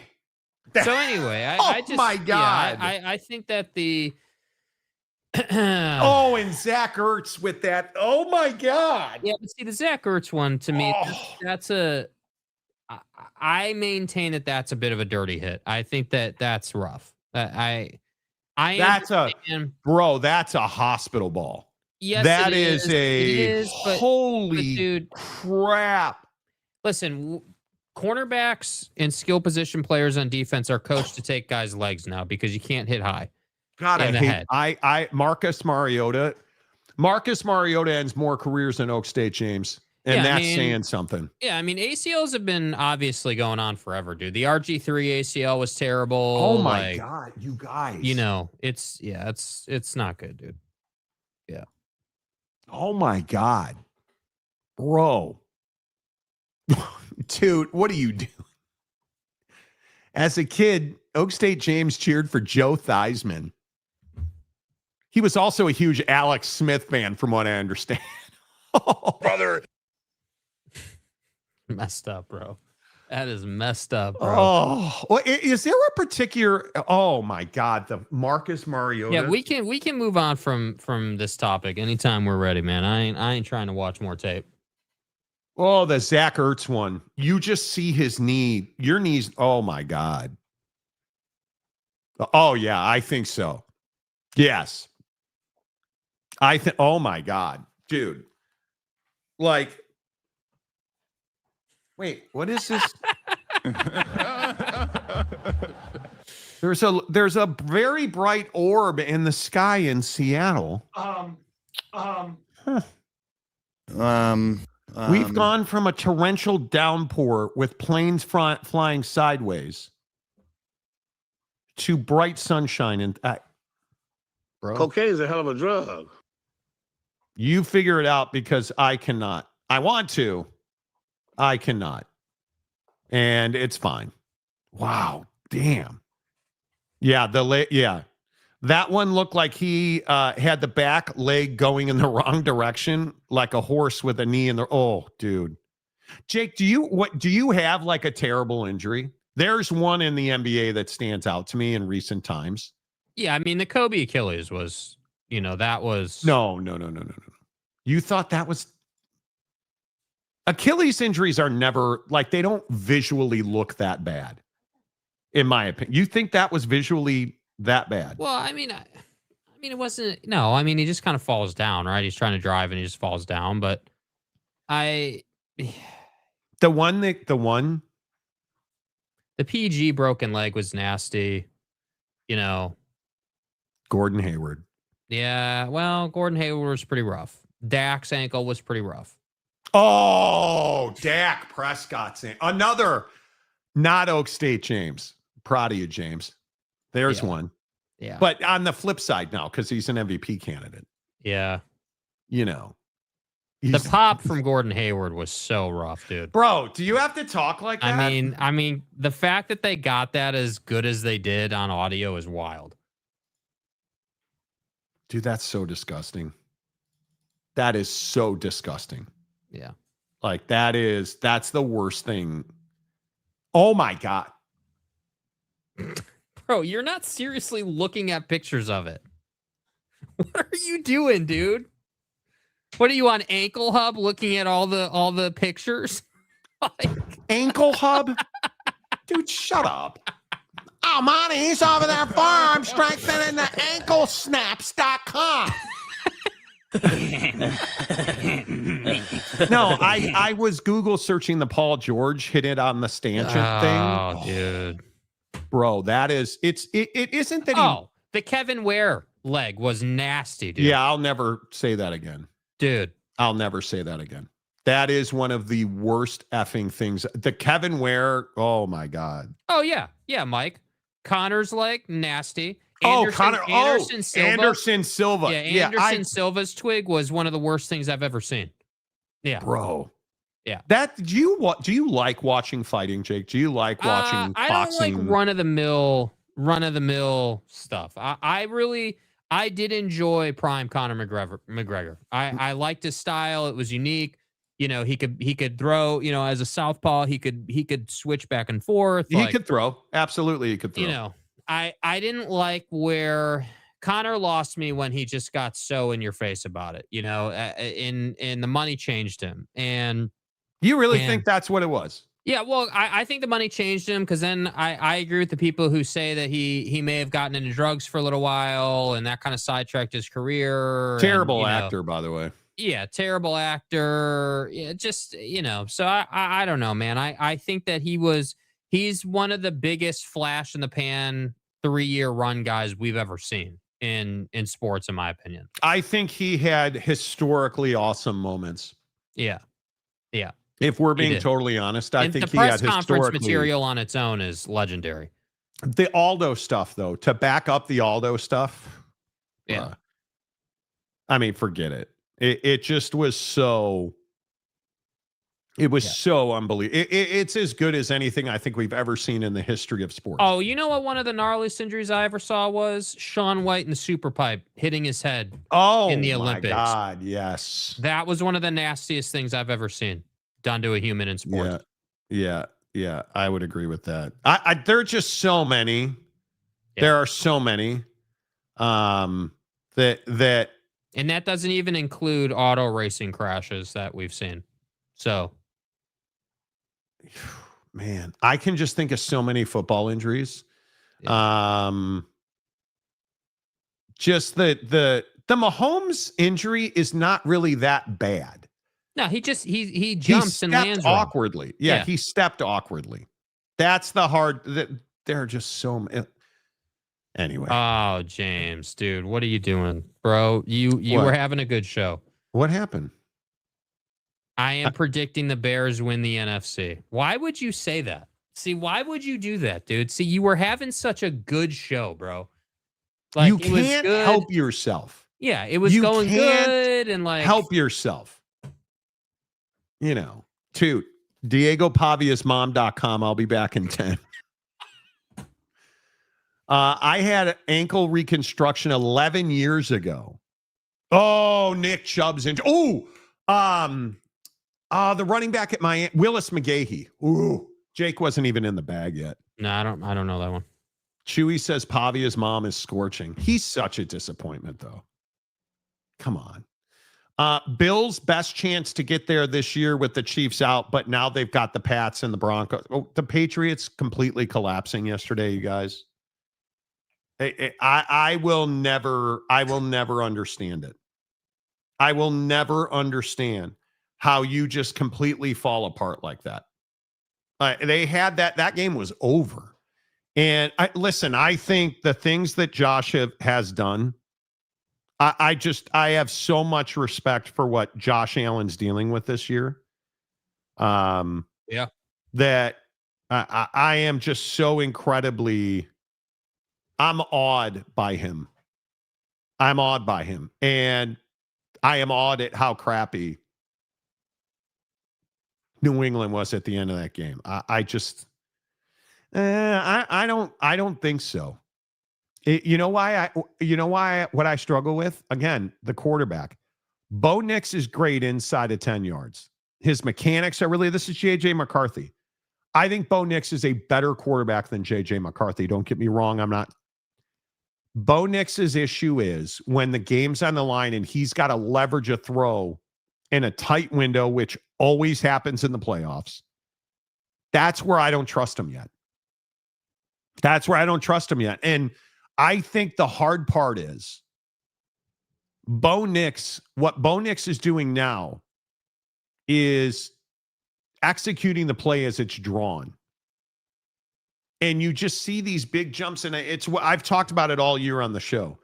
When a quarterback buys into the play design, that's when they become these significantly better quarterbacks. Listen, you've earned your 12-2, right? Yeah, certainly. You've earned your 12-2. You are the most fraudulent 12-2 in recent memory.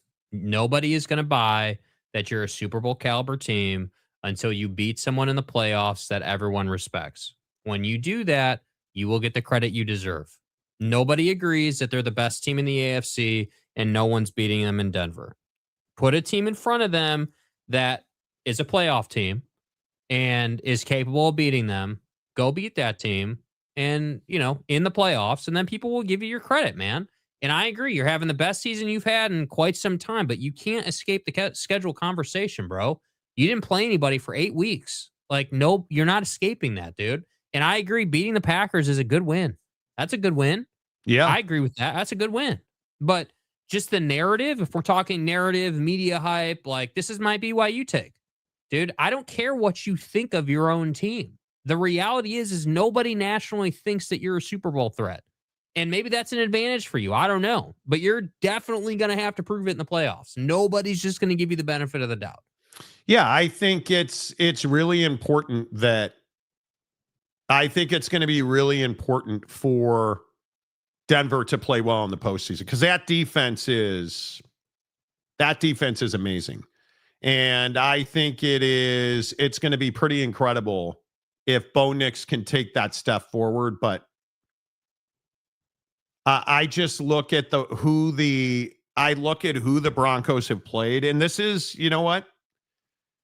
Honestly, this isn't unlike the New England Patriots because I think the Patriots are very much in the same place. But if we look at the Denver Broncos, their wins are Titans, Bengals, Eagles, Jets, Giants, Cowboys, Texans, Raiders, Chiefs, Commanders, Raiders, Packers, and now they've got the Jags, Chiefs, Chargers to finish. You're not exactly blowing dudes out. And you're not beating... You can only play the teams that are put in front of you, right? And there's no question they're 12 wins against only 2 losses. Nobody's taken that away. But the 11-3 Patriots with wins over the Dolphins, Panthers, Bills, Saints, Titans, Browns, Falcons, Bucks, Jets, Bengals, and Giants. Losses to the Bills, Steelers, and Raiders. That's tough, dude. That is tough. And you're going to finish here with on the road 2 or 3 Ravens, Jets, home for the Bills. Or home for the Dolphins, rather. Yeah. I just think that, listen, if we're talking about, has it been a good year in the NFL? Are teams like the Broncos exciting? With all due respect, they're not that exciting to me. This is the NCAA tournament conversation. This is any of them, right? This is a CFP conversation. I'm not interested in also Rans competing in the playoff. If you're a Broncos fan, Bryce, dude, I would love to know how the hell you're a Broncos fan. If you are, if that's just your take, I don't know. But I don't know, man. I am tired of the Chiefs, and now we get a year without the Chiefs. But it's also the first year since 93, I think, without Tom Payton or Patty in the playoffs. So I think that it's just tough, And who's that star? I mean, is Drake May and the Patriots going to bounce back? Who the hell knows? Maybe. Am I supposed to be excited about this Rams team and what they're doing? Because they're certainly playing their ass off. I mean, yeah, I guess. Yeah, I guess. I think it's Rams and Seahawks in the NFC. I don't even have I have no doubt about that. And this nonsense, about Shanahan and the Niners and the Ayuk thing and the Purdy thing. The Niners are just a mess, dude. And again, I still maintain when they're good, it's better for the NFL, but they're not good. They're not good right now. And they got to figure it out. So I almost feel like for the NFL, it is cyclical. It wasn't going to be the Chiefs every year for 10 years, but the Chiefs do need the restock. They need the retool. They need to get it. They need to get back to the drawing board and build that team for him again so they can win another 3 or 4 rings. And so the question is, who's going to be that next team up? Because it's definitely, the Bucks had a lot of run early in the year. It's not going to be them. That's over with now, I would agree. you're like, I like what the Bears are doing, but they're not a Super Bowl team right now. They've got a No. couple years still. No. So I'm just sitting here like, yeah, dude, when college football is over with, like you and me have been talking about, are you excited for this Paris trip? Are you excited? I'm like, yeah, I'm excited for the Paris trip. But dude, when college football is over, we are screwed. Like, I'm not sitting here like, God, I am just so thrilled for the NFL playoffs this year. And then don't even get me started on the NBA narratives. We haven't even gotten to NBA yet on this show, and we're already getting, well, Bron went to the free throw line and JJ wanted Luka to shoot that free throw. Okay, Bron's shooting the free throw, dude. It just is. We get it. So I don't know, man. I don't think we're in a great place in sports overall at this time. Still hard for any NFL team to win that many in a row. Yes, it is. Chucky, Texans best defense. Defense wins championships. Well, I think you also got to score points, bro. CJ Stroud has to really step up. And I am not a buyer and Bryce always crawls up my ass when I say this, but I don't think the Texans are the best defense in the NFL. And I was looking at numbers this morning on this because I knew this was going to come up. When you look at, and I just think I think it's really close. I think, and this is just my opinion, I think when we look at defense, I think it's, and this is going to sound crazy, I think it's the Rams or the Browns. And I also think that the Texans, Seahawks, and I think the Lions have taken a huge step back. I don't know how to explain what is going on in Detroit. I feel like they have taken a huge step backwards. Am I being too harsh on the Lions? No, I just think that they're inconsistent. I think it's what you always say. It's all matchup, right? I mean, if they get a good matchup, they're going to look really good and they're going to put up 40 points. But they get a tougher matchup that doesn't match up with them man for man.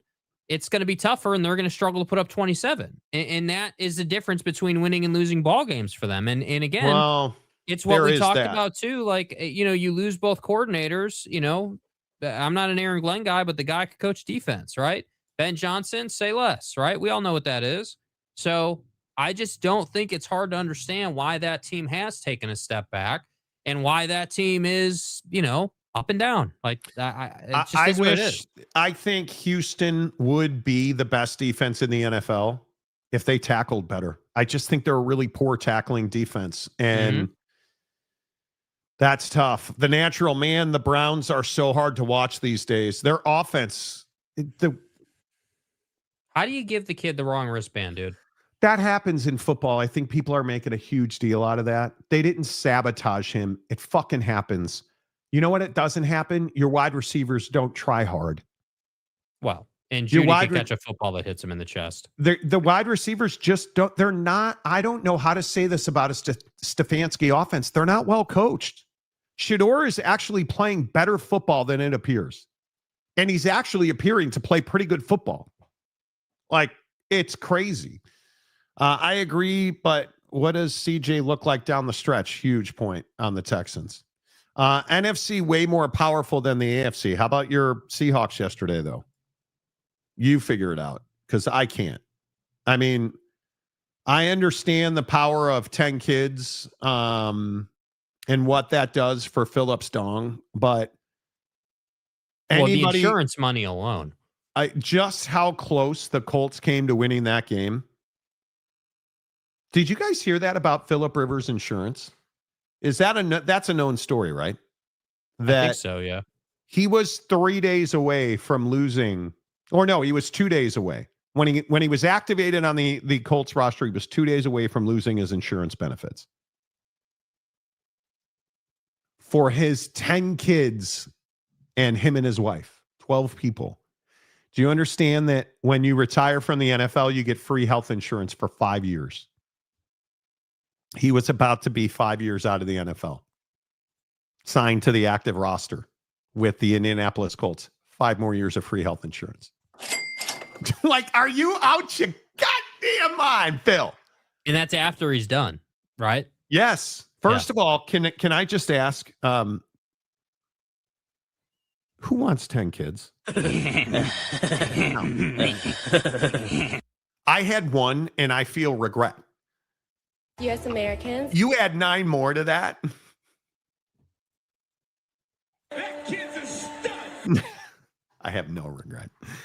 I don't want 10 kids. You're fielding a baseball team, and your crazy ex-girlfriend wanted a baseball team plus the 25-man roster. Family. And I'm just telling you, that's never going to be productive. Yeah, we're not doing a baseball team plus injured reserve. That's not happening, dude. We're not doing that. It's crazy to me that Phil Rivers, like you a hoe, 10 kids. What does that do to your hip joints? Right? Like, are you're nah, bruh. Nope. No. Citizen, I'm late, but Mahomes injury, I had Bo Jackson deja vu. When that leg went straight, oof. Maybe lucky it's just an ACL. The Bo Jackson thing was really hip displacement. And Patty just, you could see that knee bowed under the pressure. Oh, the Bo Jackson injury. That's another one. You know. Ooh. Yeah. Yuck. I hate donkeys. Okay. Are you guys glad the injury's over? Or that the dynasty's over?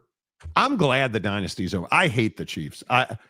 I think anything in Kansas City is largely dead or dying. And the barbecue sucks. It's way overrated. Bobby Witt Jr., dude, you're a douche. Right? The dynasty is not over. It really hit me. Kansas Jayhawks. Nice pocket knife, slick. Lie told. No, I'm kidding. I hate the Chiefs. People in Kansas City are perfectly nice people. Some of them. Kauffman Stadium sucks. Arrowhead sucks. Excuse me. Oh, I'm sorry. Gay Field. Your girlfriend got into me over Gay Field. Wow, that's G-E-H-A. Yeah, Gay Ha. No, it's Gay Ha. Trust me, sweetheart. It's Gay Ha. Like you're in Kansas City. Move or give up on life. What are your choices? Oh, shit. 4 degrees. 4 degrees in Chicago yesterday. 4 degrees in Chicago yesterday. No. No. The natural. What's Devontae Adams' injury? Oh, that sucked. It's a hamstring. And I think he's been one of the best stories in the NFL. I think he's been one of the best stories in the NFL. Yeah. And that injury just balls. Like, that sucks. So bad. So bad. Like, it is so bad, bro. Like, I really, that's a bummer. I think that's HIPAA. It is really. Yeah, man. That is a bummer.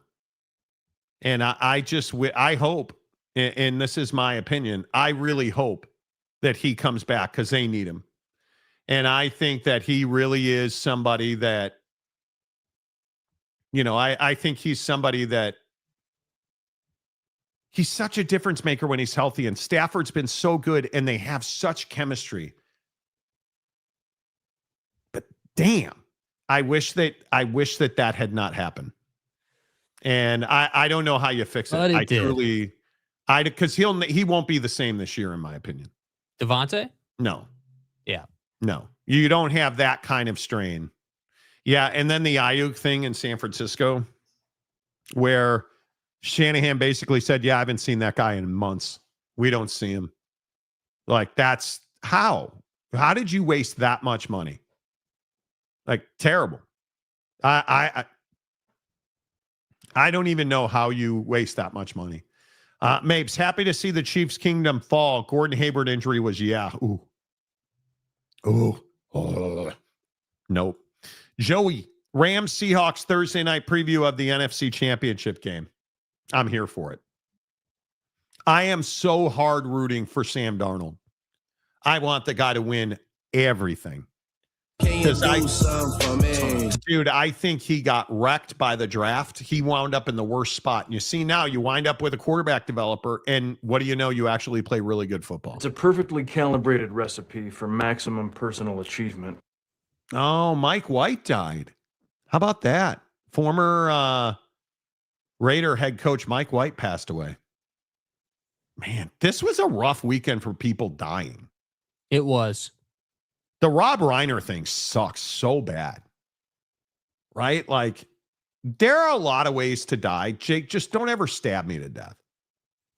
Yeah, I don't. Right? Yeah, I'm good. I mean, Did you guys, they didn't die from being stabbed. I mean, they died from, DJTism, if you believe our wonderful leader.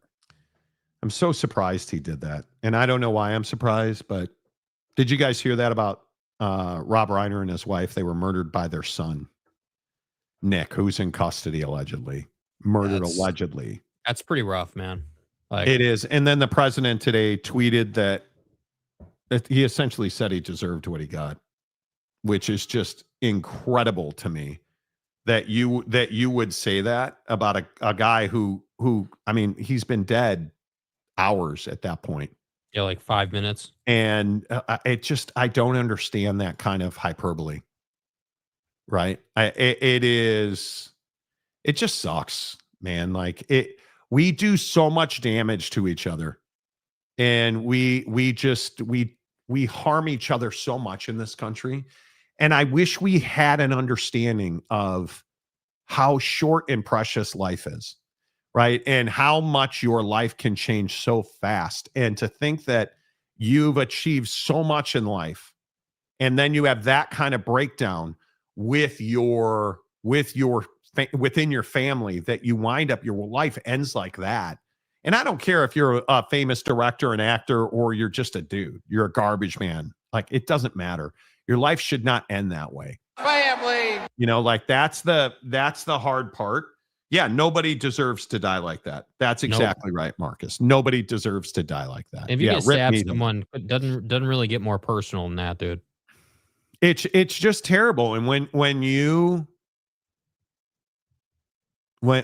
think about the way that life, like, you look at the Sheronne Moore thing, and we talked about this with Sheronne last week. Like, he's got a wife and 3 kids, man. They're never going to be the same. Nope.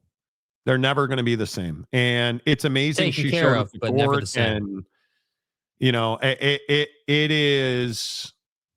just sucks. The whole thing sucks. Like,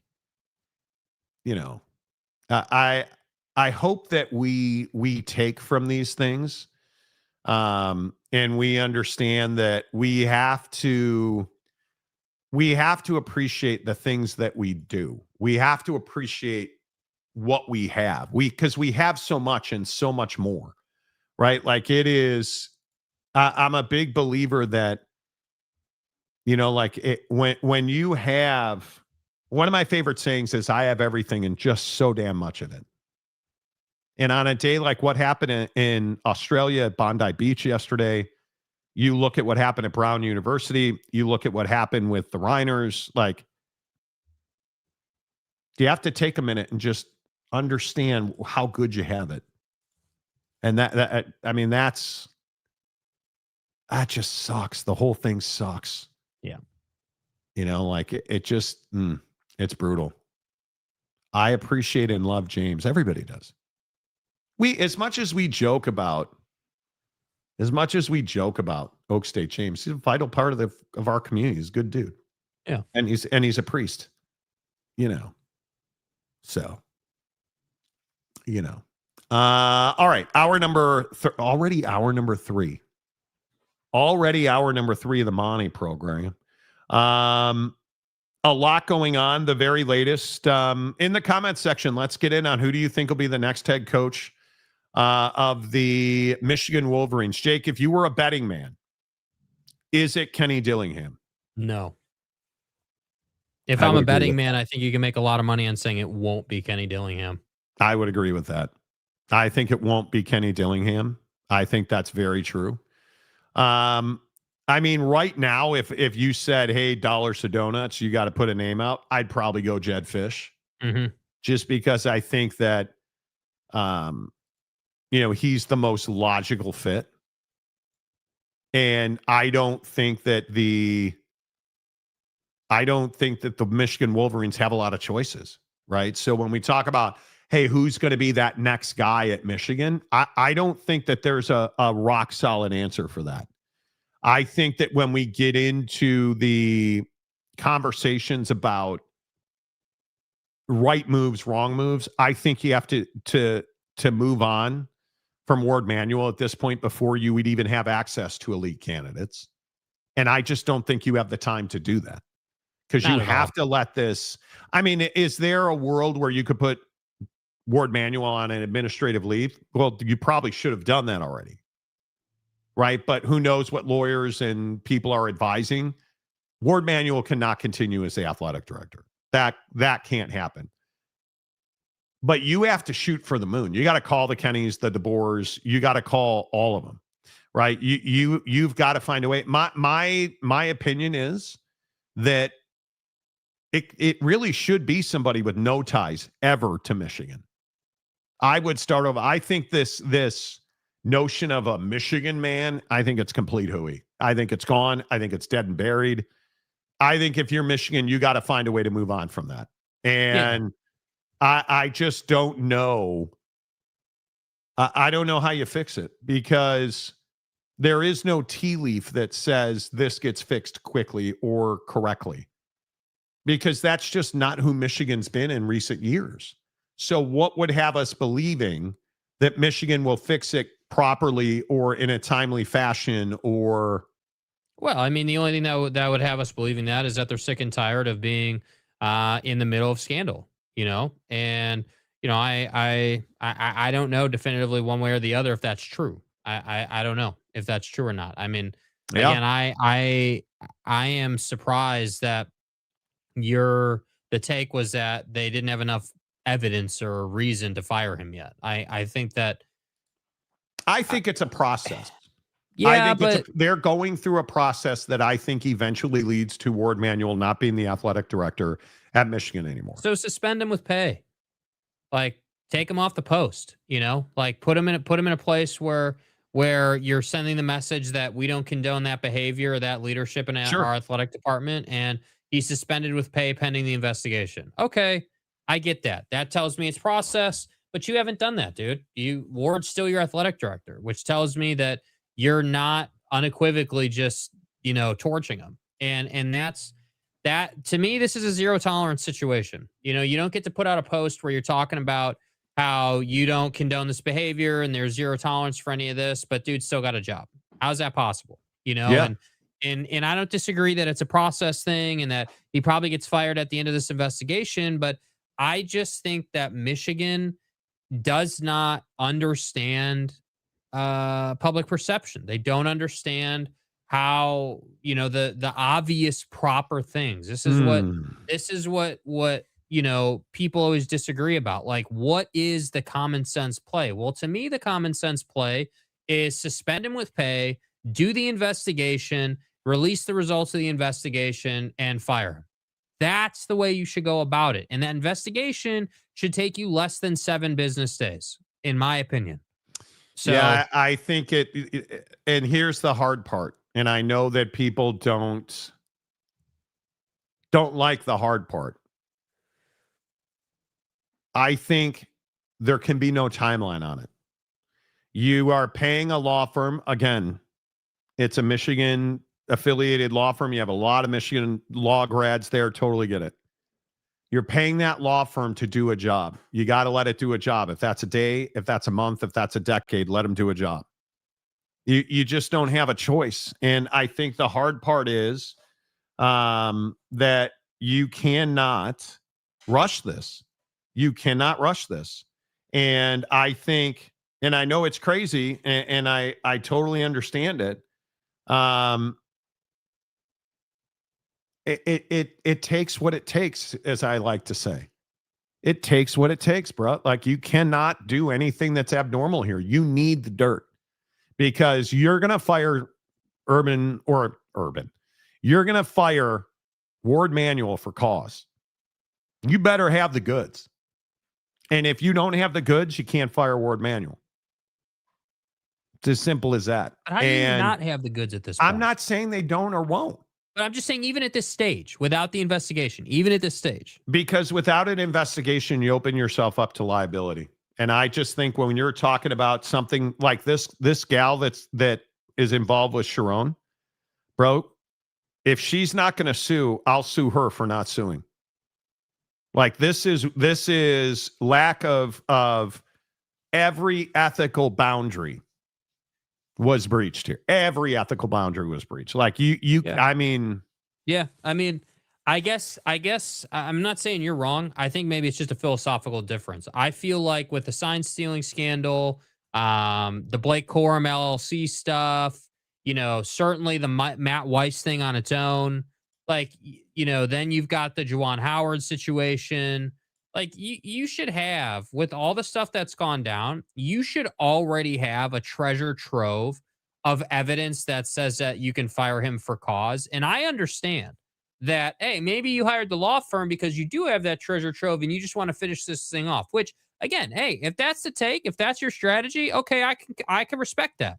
You want to say, hey, here's everything before you and Homegirl happened, and here's everything that happened under Warde Manuel's leadership, and that's why we're firing. Okay, I get it. But time always matters. And I agree they need to take their time, and it needs to be thorough, and it needs to be savage. It needs to be cold-blooded. It needs to be so airtight that there's not even a question. But at the same time, you got to find your next candidate while you're doing that behind the scenes.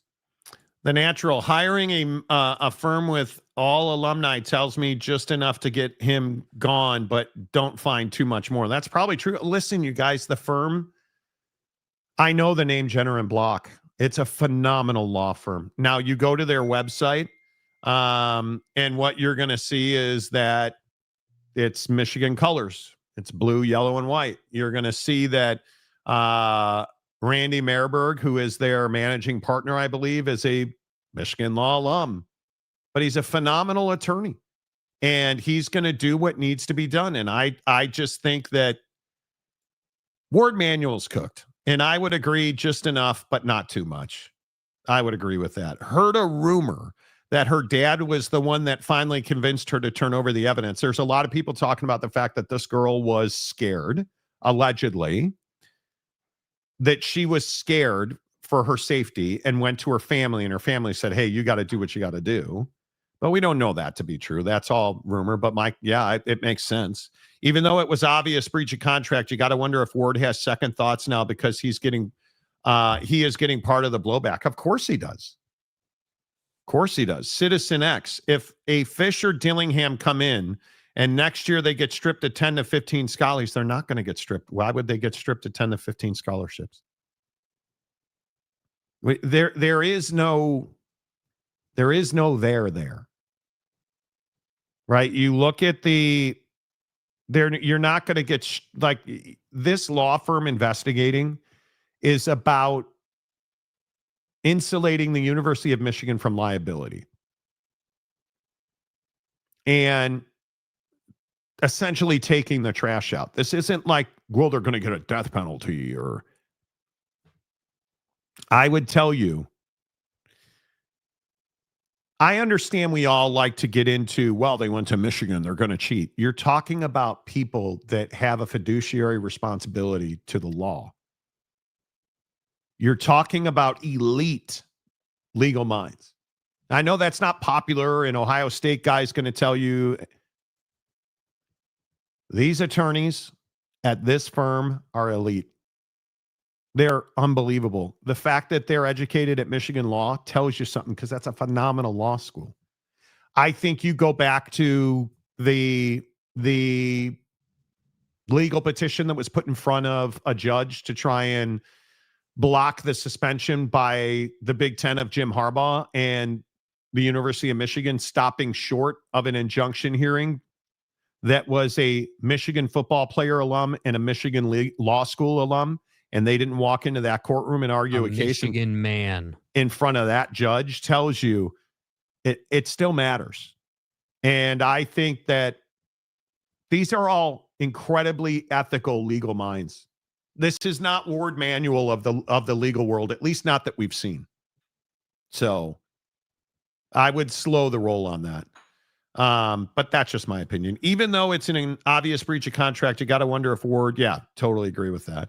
Mike also says, remember the Michigan alumni judge that told the school to drop the suit? Yeah, I mean, I don't know if he told them to drop the suit. I just know they never opened the chamber door. And they never went and argued the case. Joey Harper, when should the Big Ten Conference itself should make ultimatums and punishing for giving the whole conference a crappy look? They didn't do it during the Ohio State investigation. Right? Like when we're talking tattoos, you're not going to do that. They do that during the Northwestern saga? Did they do that during the Michigan State saga? Did they do that during the Michigan sign stealing saga? How about Penn State? Please. They should, Joey. I'm not saying you're wrong. I'm going to tell you that Tony Petitti's a massive disappointment as a commissioner. I don't know how you come around to any other. Allegedly, in an exclusive we had here on the Monty Show, he and the SEC, Greg Sankey, came to an agreement on 16 and the future of college football. And I would remind you, Tony Petitti was asking for 24, and he wanted 8 auto bids. That's the guy we're talking about, right? And everybody likes to hop in here and rip Greg Sankey and Skanky and Darth Skanky, Death Leader. Okay, totally get it. He's got the best college football conference in the country and one of the 2 best basketball conferences. Do people forget what Kevin Warren did for the Big Ten? Like, do people just forget who did the TV deal? Who opened that conference up to the business they're doing today? Because it wasn't Tony Petitti. Like that wasn't him. And for everything that Kevin Warren wasn't, he did do that, right? Like he did do that. I just think we need to put some respect on dude's name a little bit with where the Big Ten's at right now. Tony Petitti is, the Big Ten's in trouble, in my opinion. If Michigan can't hire a reputable coach and you wind up with a G5 coordinator or head coach, I think you are in a world of hurt. I think you're in a world of hurt.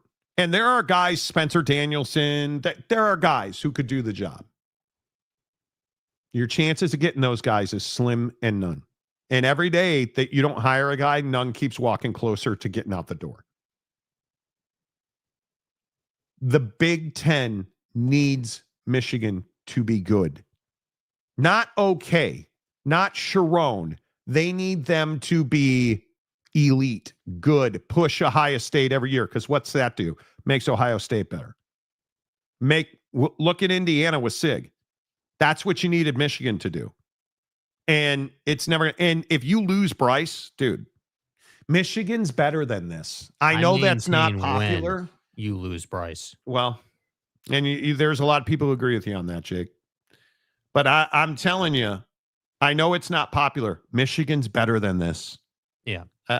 Michigan's better than this. The problem is you're making bad choices in leadership, and that's constantly. The thing. All these stories are just cancers on the body that is Michigan, right? Jim Harbaugh was a cancer, right? Totally. Sign stealer guy was a cancer. Matt Weiss was a cancer, right? Sheronne Moore was a cancer. You just go through the list. They're all cancers, and they're all a direct result of Michigan trying to hire the cool kid on the block in Jim Harbaugh, and now you've paid with 10 years of your life, right? I mean, you've got one national championship that no one respects or recognizes, and now you're not going to be back there for probably 5 years at least. And I think that the narrative around the Big Ten is in trouble is hotly contested because I can make a case both ways. I think that Big Ten fan and Big Ten diehard doesn't want to admit the fact that the Big Ten is living and dying on Ryan Day and his willingness to continue to perform at this level. And I'm telling you, bros want to is not endless. as we've seen with other guys. It's not endless. Like, I think you'll probably get another 10 years out of him. Honestly, I do. Listen. But listen to me, and you listen well. Mm-hmm. The most terrifying thing for the Big Ten is Ryan Day or Dan Lanning leaving. Because you don't replace those two dudes. Oregon does not rebound from Dan Lanning leaving. Ohio State will never be, when Ryan Day steps aside, Ohio State will never be the same. He has built so many relationships across college athletics that he is able to get the Dayballs, the Patricias. Look what he's done for Brian Hartline. That's all Ryan Day. Chip Kelly, Jim Knowles. He makes the right decision every time. Let Chip Kelly go. Let Jim Knowles go. We're going to be fine because I'm Ryan Day. The day that Ryan Day isn't a coach at Ohio State is the day that this league is going to be in real trouble because everybody's got a hard-on for PJ Fleck. You can have him. Average as hell. You can have him because I'm telling you right now, PJ Fleck is not a Michigan man. Oh, well, he wouldn't have to change the letter on his sweater. Cool. You can have PJ Fleck. Now, I can also make the case that on the flip side of that coin, because I agree with all of that, the Big Ten's in the best position it's been in years, depth-wise, right? You've got Indiana, you've got Oregon, you've got USC. USC's, you ready, Jake? You ready? USC's on the come. Here I am. So you've got Ohio State, you've got Indiana, you've got Oregon, you've got SC, and hopefully Nebraska at some point becomes college football competitive, college football playoff competitive. Travis says, "Don't ever say that again." My bad. So I can make the case that the Big Ten's in the best position on the field that it's been in years. But here's the problem with that, bro. Nobody gives a damn about college hockey. College hockey ain't paying the bills, right? That's the problem. But okay. So let's go back to, and I shouldn't do this. I shouldn't do it. I should not do it. I'm contemplating in my head. Does the Big Ten need Notre Dame as much as Notre Dame potentially needs the Big Ten? To answer that question, you need to answer the question of how long is Bavacqua going to be in his seat? Who? Bavacqua. Oh, Bavacqua. He will be there in perpetuity because outside of college basketball, Notre Dame athletics is phenomenal. Now, F you, Under Armour. They need a Nike deal, something terrible. But you know what, bro? I don't think Pete Bavacqua's done a bad job for Notre Dame. Has he handled this college football playoff thing well? No. Bavacqua. We made way too much out of them skipping a bowl game. I'm not going to pay for a bowl game to watch third stringers play. Yeah, but the problem is it's not about the fact that you skipped the bowl game. It's optics. You skip the bowl game, not because it doesn't matter. You skip the bowl game in protest of not making the CFP. I think the shitty optics come from his face, the mouth, the words, the stupid things. But the 10-game run of all time. Yeah, that whole thing. That's what's hurting you. But jackass. Make no mistake, Bavacqua was a really good AD. Bavacqua. And he's done a good job scheduling. He's done a good job NIL donor. What happens if Marcus goes to the NFL? I'm going to have a ditty party in my bedroom for like 3 days. I've prayed for moments like that. To celebrate. And so then let me get this right. You just made a Diddy joke, a come-a-lot joke, and you had throat slamming earlier in the show. No, you had throat slamming. No, you use that term, bro. Well, what else would you use when I'm talking about you and Dan Slamamo? Ding dong. Right? The Slamamo. What else would I use? Yeah, boy. Right? I mean, you almost paralyzed a vocal cord after the Penn State game. Yeah, it was an iconic win, dude. Dan Lanning was so in that throat, they thought you were getting a tracheotomy, bro. They thought that you were getting on a vent. Because Dan Lanning was like, he was in your lungs, bro. Oh, Dan! Oh! I watch ER. I know what a ventilator is. And Dan Lanning ain't that guy, pal. The podcast has been accused of spreading dangerous misinformation. Guy freaking intubated you with his joint. Anyway. Sorry to be offended by that. Mrs. Monty must be out of town. Monty is hurting. Now, today was one of those days, you guys. You don't always have to be negative. Fuck. Like, you have a day where 9 out of 10, like you're just cruising along. You get 1, you get 2, now you got 3, you got 4, you got 5. Oh. And then you have that meeting that's like, yeah. Why don't you fuck off? And it sucks. Today was just that day. The weather in Seattle was crazy. Planes are flying over my condo sideways. Catch me outside. How about that? My pets' heads are falling off. My dog today did possibly one of the greatest poops I've ever seen. We were kind of walking at the same time with another dog. I needed a walk today to decompress. So, of course, my dog was my dog. He jumped up on a bench and burned a deuce on a bench. It was the greatest thing I've ever seen. It was the greatest thing I've ever seen. And I just want that to be known. It's ridiculous. It was pretty cool, actually. It really was.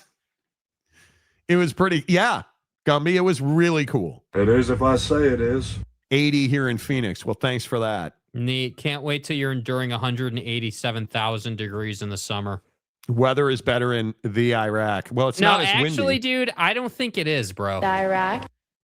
I don't think it actually is better in the Iraq. Afghanistan. Yeah. Sunny with a side of roadside improvised explosive device. Nazis. I mean, my God. Did Monty just flip off the chat? No. He Diego Pavia'd you guys. That's what he did. Yeah, the dog did pull an upper deck. It just was one of those days. It's everything. Everybody sucks. Everything is, But did the dog look at it? No. He just jumped down and. Bro, you're really calling for drops when Monty's telling a story about his dog taking a deuce in the street. You take you a deuce. You don't sit there and look at it. Yeah, you do. You flush it and move on. No, you don't. Your owner picks it up with his bare hand. Bro. We took the dog for a walk last night. My wife is such a derelict. She forgot to refill the poop bags. No. Fuck you. Fuck you. You suck. Didn't see her and her finely manicured nails over there with a fucking travel voucher, like scraping off. Let me scrape this off the sidewalk. Ooh, manicures. Dude's over here with a piece of paper, shuffling a piece of crap into a trash can. It was a travel voucher that was on the ground, like this brochure. I picked it up. I scooped the poop onto the voucher, crunkle it up. My wife's like, all right, end of the curb with that one. She doesn't get manicures, by the way. But it's just, I need a vacation. Listen, I have everything and so much of it. I have an amazing life. I am on the wrong end of the donkey right now. Right? Like, I just want to thank you all. Dude. Slept terrible last night. It's Sunday into Monday. It's the usual. Terrible. It just, it just is what it is. I'm ready to go to Paris. I'm ready to go to London. And, it is what it is. I'm on the wrong end of the donkey. Yeah, I am. You fucking donkey. Yeah. Smack that donkey on the ass and watch him put a hoof through your chest. right? Like With all due respect. that's just what the life of Monty is right now. Suffering from success there, Monty? In more ways than I can even describe. We're in a control position. God, I just, it just is what it is. But yeah, it is. Yeah, it is. I'm gonna get out. I'm gonna end the show at some point. I'm gonna probably not eat anything I don't. What have I eaten? I had grapes today. And you wonder why you're in a bad mood. Well, but I'm not in a bad mood. I'm not in a bad. Hope it won't come to that. Yeah, today has just been that day where I'm gonna kick somebody's puppy. Like it makes you boom out of here. And it's not like, you know what the effed up part is? It's not like I had a bad day. Right. Just didn't have a good day. Yeah. And my bad day is much better than your good day. Right? Like that's the life that I live. Probably. Yeah. Probably. Hit an all new low weight this morning. Like I'm just okay. We can have this discussion, Mapes. Grapes, time to upgrade to apples, friend. Yeah, hey, listen. I'm all down with a nice cold apple. Dude, I Grapes live 5 minutes from a farmer's market, and their red grapes are phenomenal. My wife is into these little candy grapes that you get at Costco. I'm a carb eating motherfucker. I don't hate them. I just don't love them. You give me a firm red grape, dude. And I ain't giving up no damn Rice Krispie treats. I haven't eaten that at all. Oh, bro, we had, again, my wife and her damn manicures. We went to, I don't remember what we were doing, but we went down to Pike Marketplace and got a gyro from this Greek place and a cookie from this cookie place, and it damn near killed me. The hell does that mean? It was terrible. It was so good, but what kind of cookie was it? Snickerdoodle. Oh, it was amazing. You definitely have you've sensitized your system a little bit.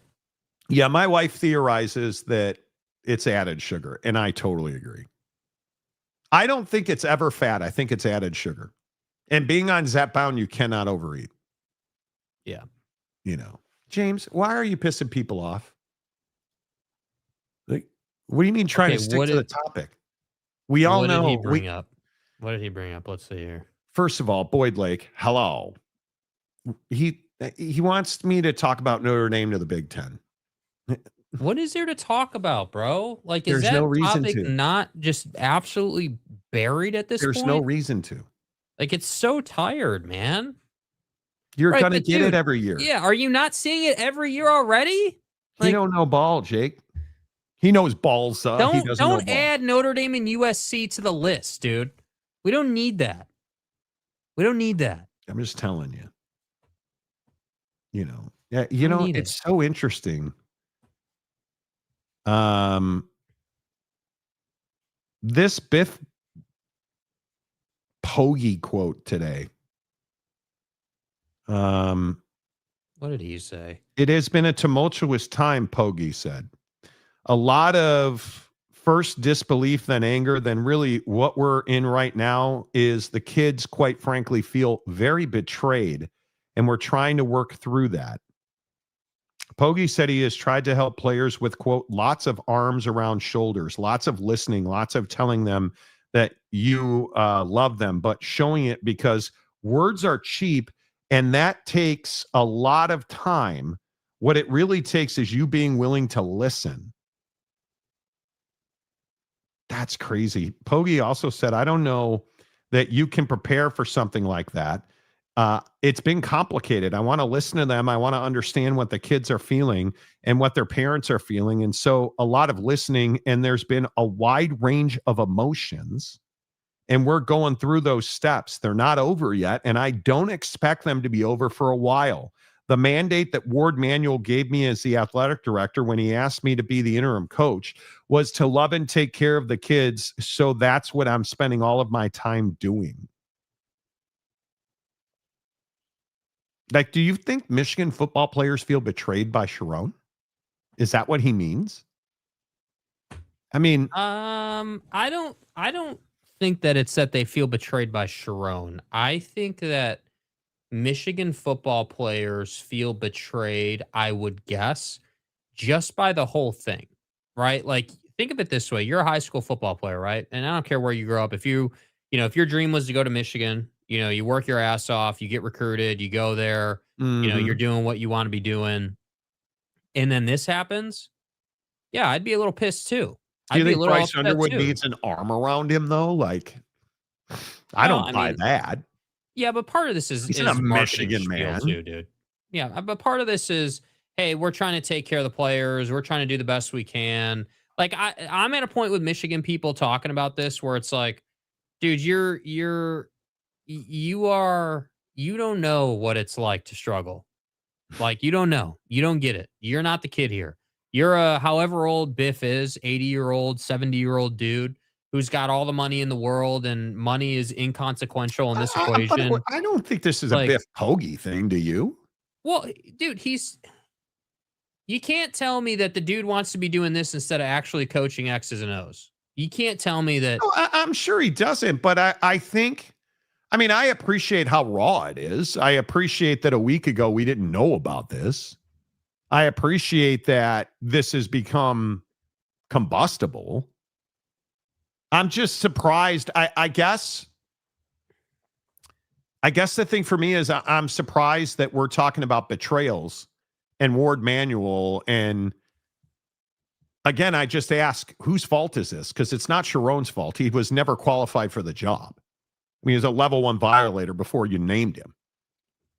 Like, this is again, I go back to this thing, and again, maybe this is the theme of my life right now.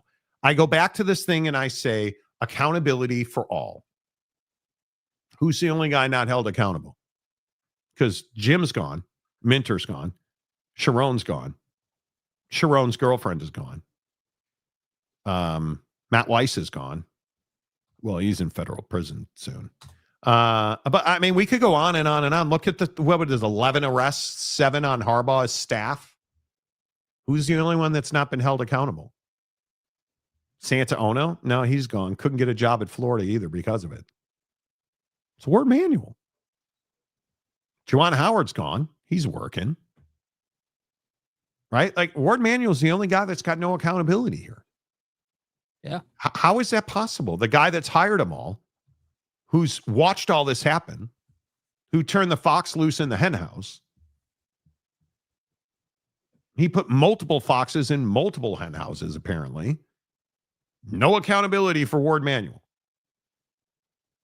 It's wild to me. So I understand the betrayal. The players should be pissed at Warde Manuel, not at Sheronne Moore. Are you disappointed in Sheronne Moore's humanity? Well, of course. But Warde Manuel hired Sheronne Moore, who was not qualified to be the head coach at Michigan football. You've turned a key over to a guy, you've given him the keys to the car. He isn't qualified to drive. He has no license to drive. So he's wrecked the car multiple times. You keep paying to fix it, and you keep giving him the keys back. This guy should never have been the head coach of Michigan football. You understand? He was a multi-time violator, and he's got level 1 violations, a show cause order, and then you made him the head coach. What sense does that make? And who's the only guy with no accountability? Warde Manuel. Yet. Apparently. Because we're supposed to believe that. So, if you're a Michigan football player, be pissed at Warde Manuel. If you feel betrayed, you've been betrayed by Warde Manuel.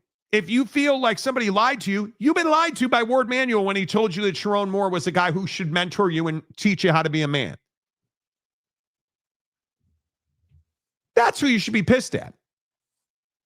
And we can sit here and we continue to go round and round and round. But the problem is you can't take back what's been said now. Unique and complex, obviously. Multiple levels of, complexity that are our young people are dealing with, our university is dealing with, our athletic director Warde Manuel is dealing with, and then, you know, our team, our coaches, and our kids. So it's been, I don't know that you can prepare for something like this. It's been, I'll just say, complicated. What's been your message to the players? I mean, I'm sure you want to spend some time speaking with them, what have you told them about what they're thinking and going through emotion-wise? Met individually with all the players multiple times, and with the parents, Zoomed with the parents multiple times, and the message has been listening, right? I want to listen to them.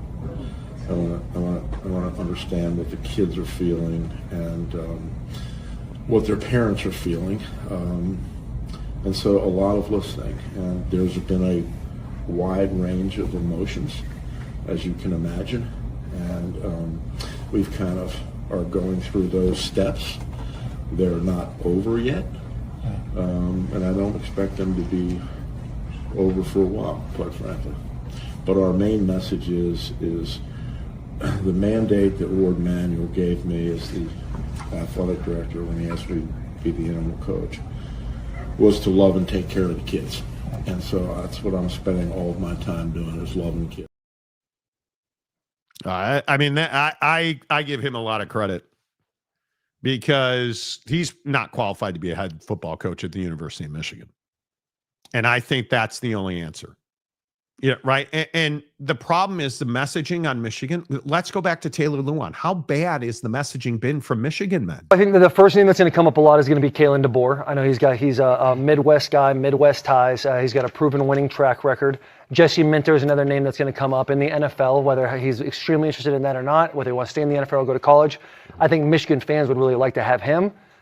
Kenny Dillingham, a guy that's at Arizona State University. Last year took his team to the playoff with a group of guys that were probably less talented than the rest of the college football playoff. Mm-hmm. He's a winning head coach. And then Matt Campbell is probably the last name on my list right there, not in any specific order. But I would look to Matt Campbell, and the way I hear Josh Pate, who is the future commissioner of college football, Matt Campbell's a guy I would look how dry that ink is on that contract. God, you're such a jerk. Like what an ass take, dude. I mean, you guys look at, do you understand how bad, and do you understand how much heat ESPN took for this? But what we haven't heard yet is Sheronne Moore's side of this, and he gets his say into this particular situation as well. And I do know that he felt like people had it in for him for an awful long time there while he was at Michigan. He felt like there were people who were out to get him. There are a whole host of things that have transpired here that have led this to be a completely surreal, wild situation that if you heard about it, you wouldn't believe it because it almost seems made up. Like, how'd that work out for you, Shefty? How bad are those two guys? Were you wanting to see his side of the story while he was wearing the white jumpsuit at arraignment? No, I have no, but it's not even that. You just hear these guys like Provo Dave, right? Listen to Dave Portnoy defend Michigan. And I put on my Michigan hat. I put on my Michigan shirt. And I said, we're going to talk about this. We're going to face the music. And I don't know how many other leaders from schools would do that when this type of controversy is no commitment. Said, let's head this face on. Let's take it on the chin and let's deal with it. So that's a credit to the institution, the school, and me right off the bat. Second, there's been rumors clearly about this going on. Everyone's like, oh, they waited till the signing deadline. They did this, they did that. I don't think these people understand how the law works, how an investigation works. We had to investigate. And the second we found out that there was wrongdoing with this staffer, which the school has reported, we cut ties with him. It was the right thing to do. Now, lots of schools, people making this into some, some huge controversy. I mean, I can go down the list. Bobby Petrino, Hugh Freeze, Penn State, a whole different level. Art Briles, Brian Kelly, institutional chaos at Ohio State. This is tattoos. A crime if in the college football world, but not really in the real world. Tattoos. Hey, and then I'm just curious, because they said Kalen DeBoer is coming to Ann Arbor, right? Yeah, just for clarity's sake, so things aren't left up to interpretation. Are you going to be the coach of Alabama next year? Man, come on, Nick. All right, I put a statement out yesterday because first of all, our guys handle distractions phenomenally. It's been that way all season long. They continue to do that. And so, but I also, knew that yesterday and today was pretty important. I wasn't going to see until today to address it. So that's why I put that out there. A lot of the same things I said before, a couple of weeks ago when asked really the same question. Just, feel completely supported. My family loves living here. Just all the things that we continue to build on. Love the progress. Haven't talked with anyone. No plans of talking with anyone. So just I think that's a lot of what I said a couple weeks ago, and it continues to be the same thing. Feel strong about it. And our guys, if there's been any distraction, I haven't seen it, haven't felt it. And so I'm really proud of the way they've handled whatever noise is out there. And again, we've probably all season long have dealt with enough noise to where it doesn't surprise me on how they handle this. He has our full respect. He's not going to Michigan. Kalen DeBoer, check the ink on that contract to Will Campbell. How about we tell you to get lost? Like this was not a good story for ESPN. This is not, right? I'm amazed by it. We haven't heard from Sheronne. No, but I heard from the prosecutor. Are you kidding me? We haven't heard from Sheronne? Nobody wants to hear from Sheronne. Nobody wants to hear from Sheronne. I mean, you're out of your mind. You're out of your mind. But what are you? And then there's DEI guy. Go away. Okay, please go away. And that clown is dismissive. Seems like he knows it all. It's so annoying. So annoying. With the staffer, the football head coach is a staffer. Like, yeah, I don't know how Michigan man supporter guy, Luan, Dave, Shefty, honestly, which is really sad because I hate saying that about him, but I don't know how you thought it was a good idea to get in front of this. Why would you get in front of this story? Why would you comment on it? Why, and I understand, you went on Get Up to try to make a statement and all that if you're Luan, but honestly, stick to doing podcasts, dude. With all due respect, stick to the second tier. The first tier is not for you, bro. That's not it. Yeah, I am frankly amazed, and I appreciate all the people that tell the truth. It's interesting texting with a football person the other day telling me about, that Michigan will be great again. I agree that Michigan will be great again. Are they great now? Isn't part of being great handling the downtimes? Isn't part of being a prestigious university the way you go about things that are hard? You would think. And you have handled this so poorly. And why are you running?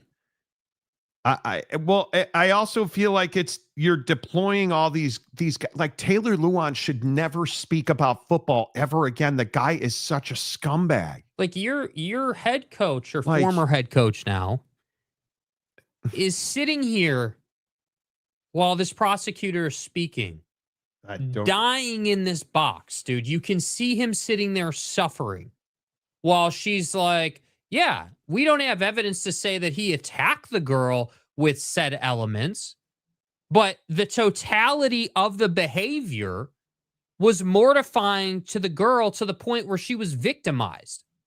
Like, dude, football is the last thing that y'all should be worried about. You guys should be worried about fixing the reputation of your athletic department, which is why, again, I will die on the hill of you should have made more of a statement with how you handled pre-athletic department investigation. He should be suspended with pay, and you should have said, we are not allowing him to operate or do the job until it's proven one way or the other that he's responsible. Yeah, I think... How do you let it fly? Like, I don't get it. It's so bad. It is so bad. And I just think, like, looking at yeah. I don't ever want to talk about Sheronne Moore again. Honest to God, I don't ever want to hear Sheronne Moore's name again. He should never have been the head coach at Michigan. Ever. No, and I guess we shouldn't be surprised. I guess we just shouldn't be surprised. Like, how? Yeah, they have botched this so badly. And how? How is it that Dave Portnoy and Taylor Lewan, two of the biggest degenerates who have committed terrible acts against women, allegedly. Like, you look at all of the accusations against Dave Portnoy. You look at what is documented against Taylor Lewan. How are they the guys you're running out to talk about you? Where's Charles Woodson? Where's Desmond Howard? What? No more driveway garbage can videos, Desmond? No more allegations that Sark is going to part ways with Texas at the end of the year? Dude. Oh, you're happy to talk about other programs, but when it comes to Michigan, you don't want to comment and you don't want to talk about it because you're embarrassed that your head coach is on tape at an arraignment in the box. Yeah, I'm amazed by it. And I don't. Furthermore, Desmond Howard and that group of people who went out of their way to support Jim Harbaugh and are now silent, not heard from, ghost show. When this whole Sheronne Moore thing went down, you should be embarrassed for yourself as a supporter of Michigan, as alumni of Michigan. You come out and said, this is not who Michigan is, and we've made mistakes here. We messed this up, and we need to fix it. Notice, none of these dudes have said that. Can anybody tell me one Michigan dude who has said, we need to fix this? Full accountability. We need to fix it. Buck stops with us, dude. We're the next generation. Like, nobody. Where's Tom Brady? I don't know. Haven't heard from dude. Where's Desmond Howard? I don't know. I don't know. Apparently his camera's broken. No more driveway videos. Like, no more driveway videos. Tired of the double standard, dude. These guys don't want to talk about Michigan when it gets hard, but want to talk a bunch of smack when they cheated their way to a national championship. So, again, pay attention. When's the next time you hear from Desmond Howard? When's the next time you hear from any of these dudes? Because I haven't heard from them yet. Yeah, I'm really interested to see what that turns out to be. I'm really interested to see how that plays out because I just feel like you're in a position where you just can't. You cannot screw it up any more than you've screwed this up. Honest to goodness. But to your point, like, it's not just that they've screwed it up with like the process, like the investigation and hiring, firing. That's not just that now. Yes, you screwed that up, but that'd be one thing. Yeah. You really, like, now it's more of a personal thing. It's an ethical thing. It's a character thing, dude. You've damaged people. Do you like, and I know I keep saying this, but do you guys understand how many human beings Michigan has damaged? And this isn't just coaches. And look at Matt Weiss. Look at Sheronne Moore. Look at the DUIs. Look at the arrests. Look at the I just don't, my God, man, they've damaged so many human beings. Look at the First Amendment repression. Look at it's just gnarly to me. How many people, how many human lives have been damaged because of Michigan football, because of the University of Michigan? And we just don't talk about it. We just don't talk about it. And I want, where's Jake Butt at? Where's Brian Greasy at? Right? Like Desmond Howard, my God. I just, yet who gets run out? Dave Portnoy, because he's a big name and people know him. And so he's on every news segment. And Every major news organization or talking head podcaster has been sitting on this story for 5 months now. Well, because we sports wash everything. You know, like we're more concerned about the NFL draft and how many draft picks you're going to get versus, hey, are we running an ethically high standard program? Like, are we doing things the right way? Like, yeah, I just, it's just incredible to me. And really, like, I don't want to hear Michigan fan talking about thee or Penn State or anybody. You got bigger problems right now, bro. Your problem is not the CFP. Your problem's not even your next head coach. Your problem is fixing your image and your reputation. And if that means hiring some average ass head coach who's a disciplinarian and will keep you scandal free for the next 5 years, then do it. Absolutely, positively do it. Fix your reputation. Hot head coaching candidates will come on, because I still maintain there's not a great answer for who's your next head coach right now because of the cycle. That's the other thing.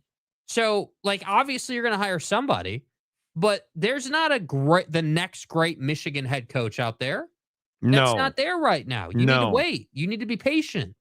No. And it's just I'm just looking at some of the rumors. Like, people still think that Kalen DeBoer is coming to Michigan, which is remarkable to me. It's remarkable to me.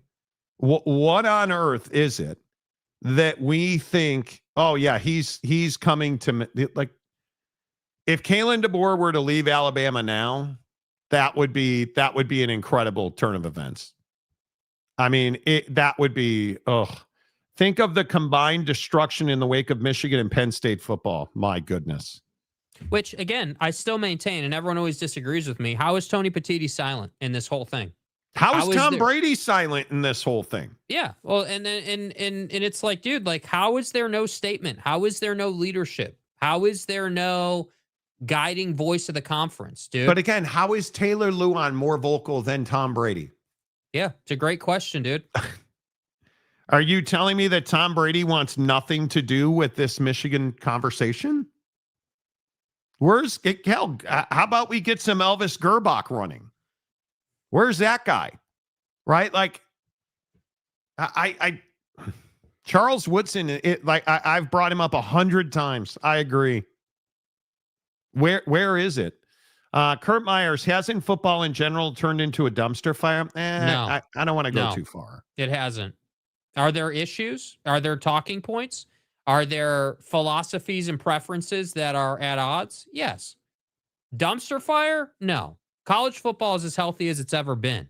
We just want it to be more straightforward. We just want it to be smoothed out, and we want the answers to come on the football field, not in the boardroom. And I get that, and I'm with that, but that doesn't mean it's a dumpster fire, man. Yeah. It's not like they're a dynasty. This is my point on Michigan football, not to be a red ass about it. Sheronne Moore was never qualified to be the head coach at Michigan. Maybe he was. Maybe this is who Michigan is. You're low level. You can't get elite coaching talent. Maybe this is just who you are. You don't have Michigan. The problem with Michigan is they are the epitome of mixing business and pleasure. You don't have the ability to say, you know what? Yeah, Sheronne, you know what? You're not a good fit here, man. Like, I get it. You're one of the guys. You fit into the locker room well, and like, you're a player's coach, and you know, we really appreciate everything you did. But the problem is that you're not qualified to be a head coach, and we're not comfortable with you being a head coach at this time in your career. You weren't willing to say that. And everyone's trying to make it out like they only hired Sheronne because he was black and they needed a black head coach. That couldn't be further from the truth. I don't think his race had anything to do with it. No. I think they hired Sheronne Moore because it was easy and because they thought that he wouldn't be able to mess it up as bad as he's messed it up. That's the problem with Michigan. You're hiring people for the wrong reasons. You're not hiring them because you care about winning national championships. You hired them because you wanted it easy and you didn't want to do a whole search. Not everything has to be DEI candidate. And I agree as far as the racial component of the Sheronne Moore disaster. It's going to be harder for the next black head coach at Michigan. It's going to be really difficult. People will always look at Sheronne Moore, and part of it will be, well, he's a black head coach. Instead of just another head coach, instead of Art Briles being, well, man, I can't hire a white guy. Look what Art Briles did. That's just not how we operate in this country. So I agree there is part of that. But maybe we just need to understand that this is the acceptable behavior at Michigan now. Look at how much debauchery has taken place in that university in the last 5 years. Maybe we just need to come to grips with the fact that they're not good human beings. They're not here to build men. They're here to smoke cigars, drink some whiskey, and pound like a porn star. That's what the definition of a Michigan man is. He smokes cigars, drinks whiskey, and pounds like a porn star. And then goes home and lays in bed with his wife. If you No, if you allow your staff he bought cheeseburgers for recruits. Yeah, and Matt Weiss was just doing his recruiting homework on females' Instagrams and leaking their nudes. I mean, it's not a big deal, dude. We get it. Blake was just trying to make ends meet selling those vacuums, Jake. Yeah. Yeah. By the way, should point it out, Blake Corum's doing more media than Desmond Howard and Charles Woodson right now. Blake Corum on the Rome show the other day. Like, it's just, yeah, I don't know. I've lost a lot of respect for that era of Michigan alumni. Even Tom Brady, and I'm a Tom Brady guy. Love the dude as a football player. But to have no comment on this is crazy. Yeah. I don't disagree. I don't disagree. And frankly, I really hope that they figure this out, because I think college football is better when the big brands are better. And I just don't know how you fix this, dude. I don't know how you fix this, but whatever. It is what it is. All right. You ready for Paris yet, Jake? 2 more days of work, bro. Jake leaves on Thursday. I leave on Friday. Lucky you. Mm-hmm. Lucky you. So, again, we crucified the NCAA, and now we have the mob in football. Well, this isn't an NCAA issue, by the way. Anyway, are you at all trying to figure out how to speak French or even just some French words? Nope. Not even. You're not. Nope. Not even a little bit. Why? I'll use my phone to translate if I have to. Oh, dude, I think you got to know some au revoir. Au revoir. Merci. Merci beaucoup. Yeah. Arrivederci, bitches. Like, you got to know some. I'm not going to insult people by trying to speak their language. I don't know it, and I don't want to sound stupid saying it. I don't, but I'm telling you, they don't find it insulting. What they find insulting is when, and I've done a lot of research on this, and to Mrs. Monty's credit, she has said, hey, we need to figure this out. And we've done a lot of watching, and I agree. You need to be able to say hello, goodbye, thank you very much. That just the most basic of humanity. You walk in there and you're like, hey, give me a croissant. I'm not saying I would go in there and say that. You're going to get punked. Yeah, well, maybe so. Okay. I don't think that if you, maybe so. I'm not going to sit here. I would be offended if someone came to my country and tried to speak a more niche language, right? So like English is a extremely like popular language, right? Like Yes. English is more popular than French. French is more niche than English would be. That said, I would rather treat people really well, be as nice as I possibly can to them, rather than feeling like I'm looking and sounding like a complete buffoon trying to speak their language because I want to try to brown nose them. I would rather just treat them well and say as little as possible and be on my way and out of their life as fast as possible. Yeah, I think you're crazy. That's just my opinion. I think that if you research it, you'll see they want you to.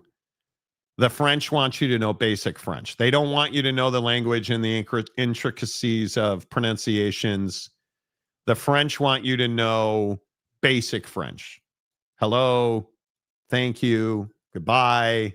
Like, I think they want you to know the basics. I think if you walk in there and try to speak full ass languages, that's not going to end well. Mm-hmm. That's not going to end well. But I don't think that's what anybody is suggesting. I would tell you to really take a second look at that. Mm-hmm. Really take a second, because I've watched a lot of like the travel series on TikTok. TikTok's actually got value if you SEO it right. And just looking at basic words, dude, I think you gotta do more than.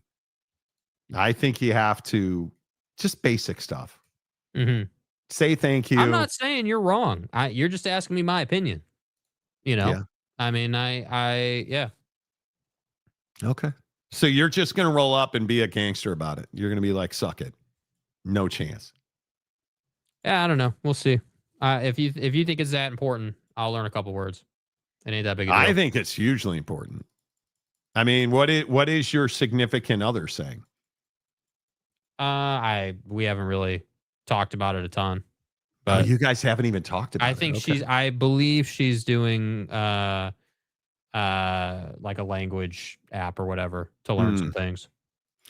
They do. They want to see you making an effort. Otherwise, they may be rude to you, Jake. Yeah, they just want you to be like, hey, how are you? Okay, I'll learn a few words, And bro. actually, If they it's don't that want big a it. It's deal, not even, like, hey, how are you?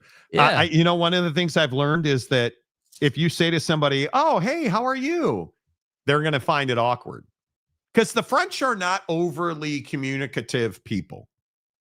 Hello, a thank you, and a goodbye. Merci, au revoir. Mm-hmm. That's all they want. Mm-hmm. That's all they want.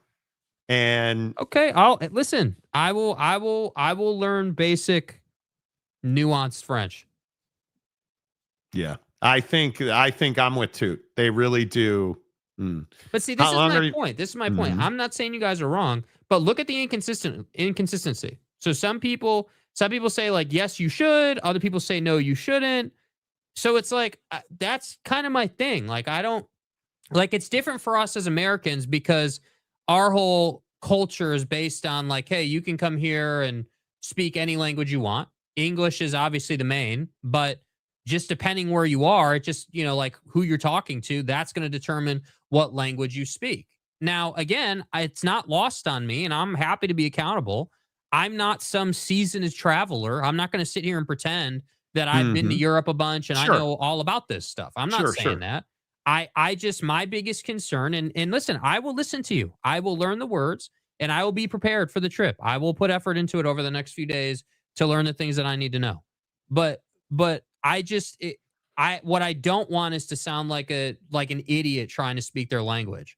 That to me would be offensive. But maybe I'm wrong. Maybe no, they do think of it differently. I think they just want you to have a basic hello, thank you, goodbye. And if you do that, they will be more than thrilled. And they will, and not even thrilled, they will treat you with more respect. Yeah. It's as simple as that. They will treat you with more respect. And I think that's what matters. But that's, again, I'm here for it. Listen, if you want to get yourself bludgeoned by French people who hate you, I'll videotape it. Mm-hmm. I'm sure it'd be really good for views. So, Jeremiah Champion, I said they may be rude to you. They may not even bat an eye at you. That's true. But, and the other interesting thing I've learned is their public toilets are not easy to find. They don't have you can't just walk in and be like, take a leak. We were watching some videos the other night where people are like, yeah, you'll just see dudes will just pull it out on the street and make a puddle. It's a very different, I'm not doing that. Yeah, I don't know. I don't know. Well, I'll be interested to see how this trip goes. I think that it's an iconic city. Definitely excited to see it. No doubt about it. It'll be really cool to be overseas and see what that's like. I've never really spent significant time in Europe, so I'm excited about that. I think that, I just think that it's, I just think it's an experience, and you kind of just got to play ball and do the best you can. Yeah, we'll be there. I'll be there. What? I guess 8 days. Something like that. There's a stretch. We go there for like a week, and then we go to London, and then we come back and finish out like 4 or something. We're going there for a good week and a half or so. So, but we have tomorrow, Wednesday, and Thursday. Jake does not. It's all paid restrooms. Well, you got to go and buy something. D-Rock says, safe travels, be safe, enjoy. We will. Randomness, they cost money too. I would have some coins on you at all times. Okay. Monty, was Jake a basketball guy before golf physically? Oh, yeah. We played basketball together a lot. We were pick and roll gangsters, dude. Pick and pop gangsters. Like, good old days, man. Incredible. All right. The Monty Show is always presented by The Advocates at theadvocates.com. The best injury attorneys in the business, 24/7, 365 at theadvocates.com. The Advocates remind you, slow down, eliminate the distractions. You have a lot going on this time of year. If the worst happens, get to the best at theadvocates.com, where you never reach into your pocket to pay the advocates, because you don't pay the advocates unless and until they win your case. 24/7, 365 at theadvocates.com. Until tomorrow, say goodbye, Jake. Goodbye, Jake.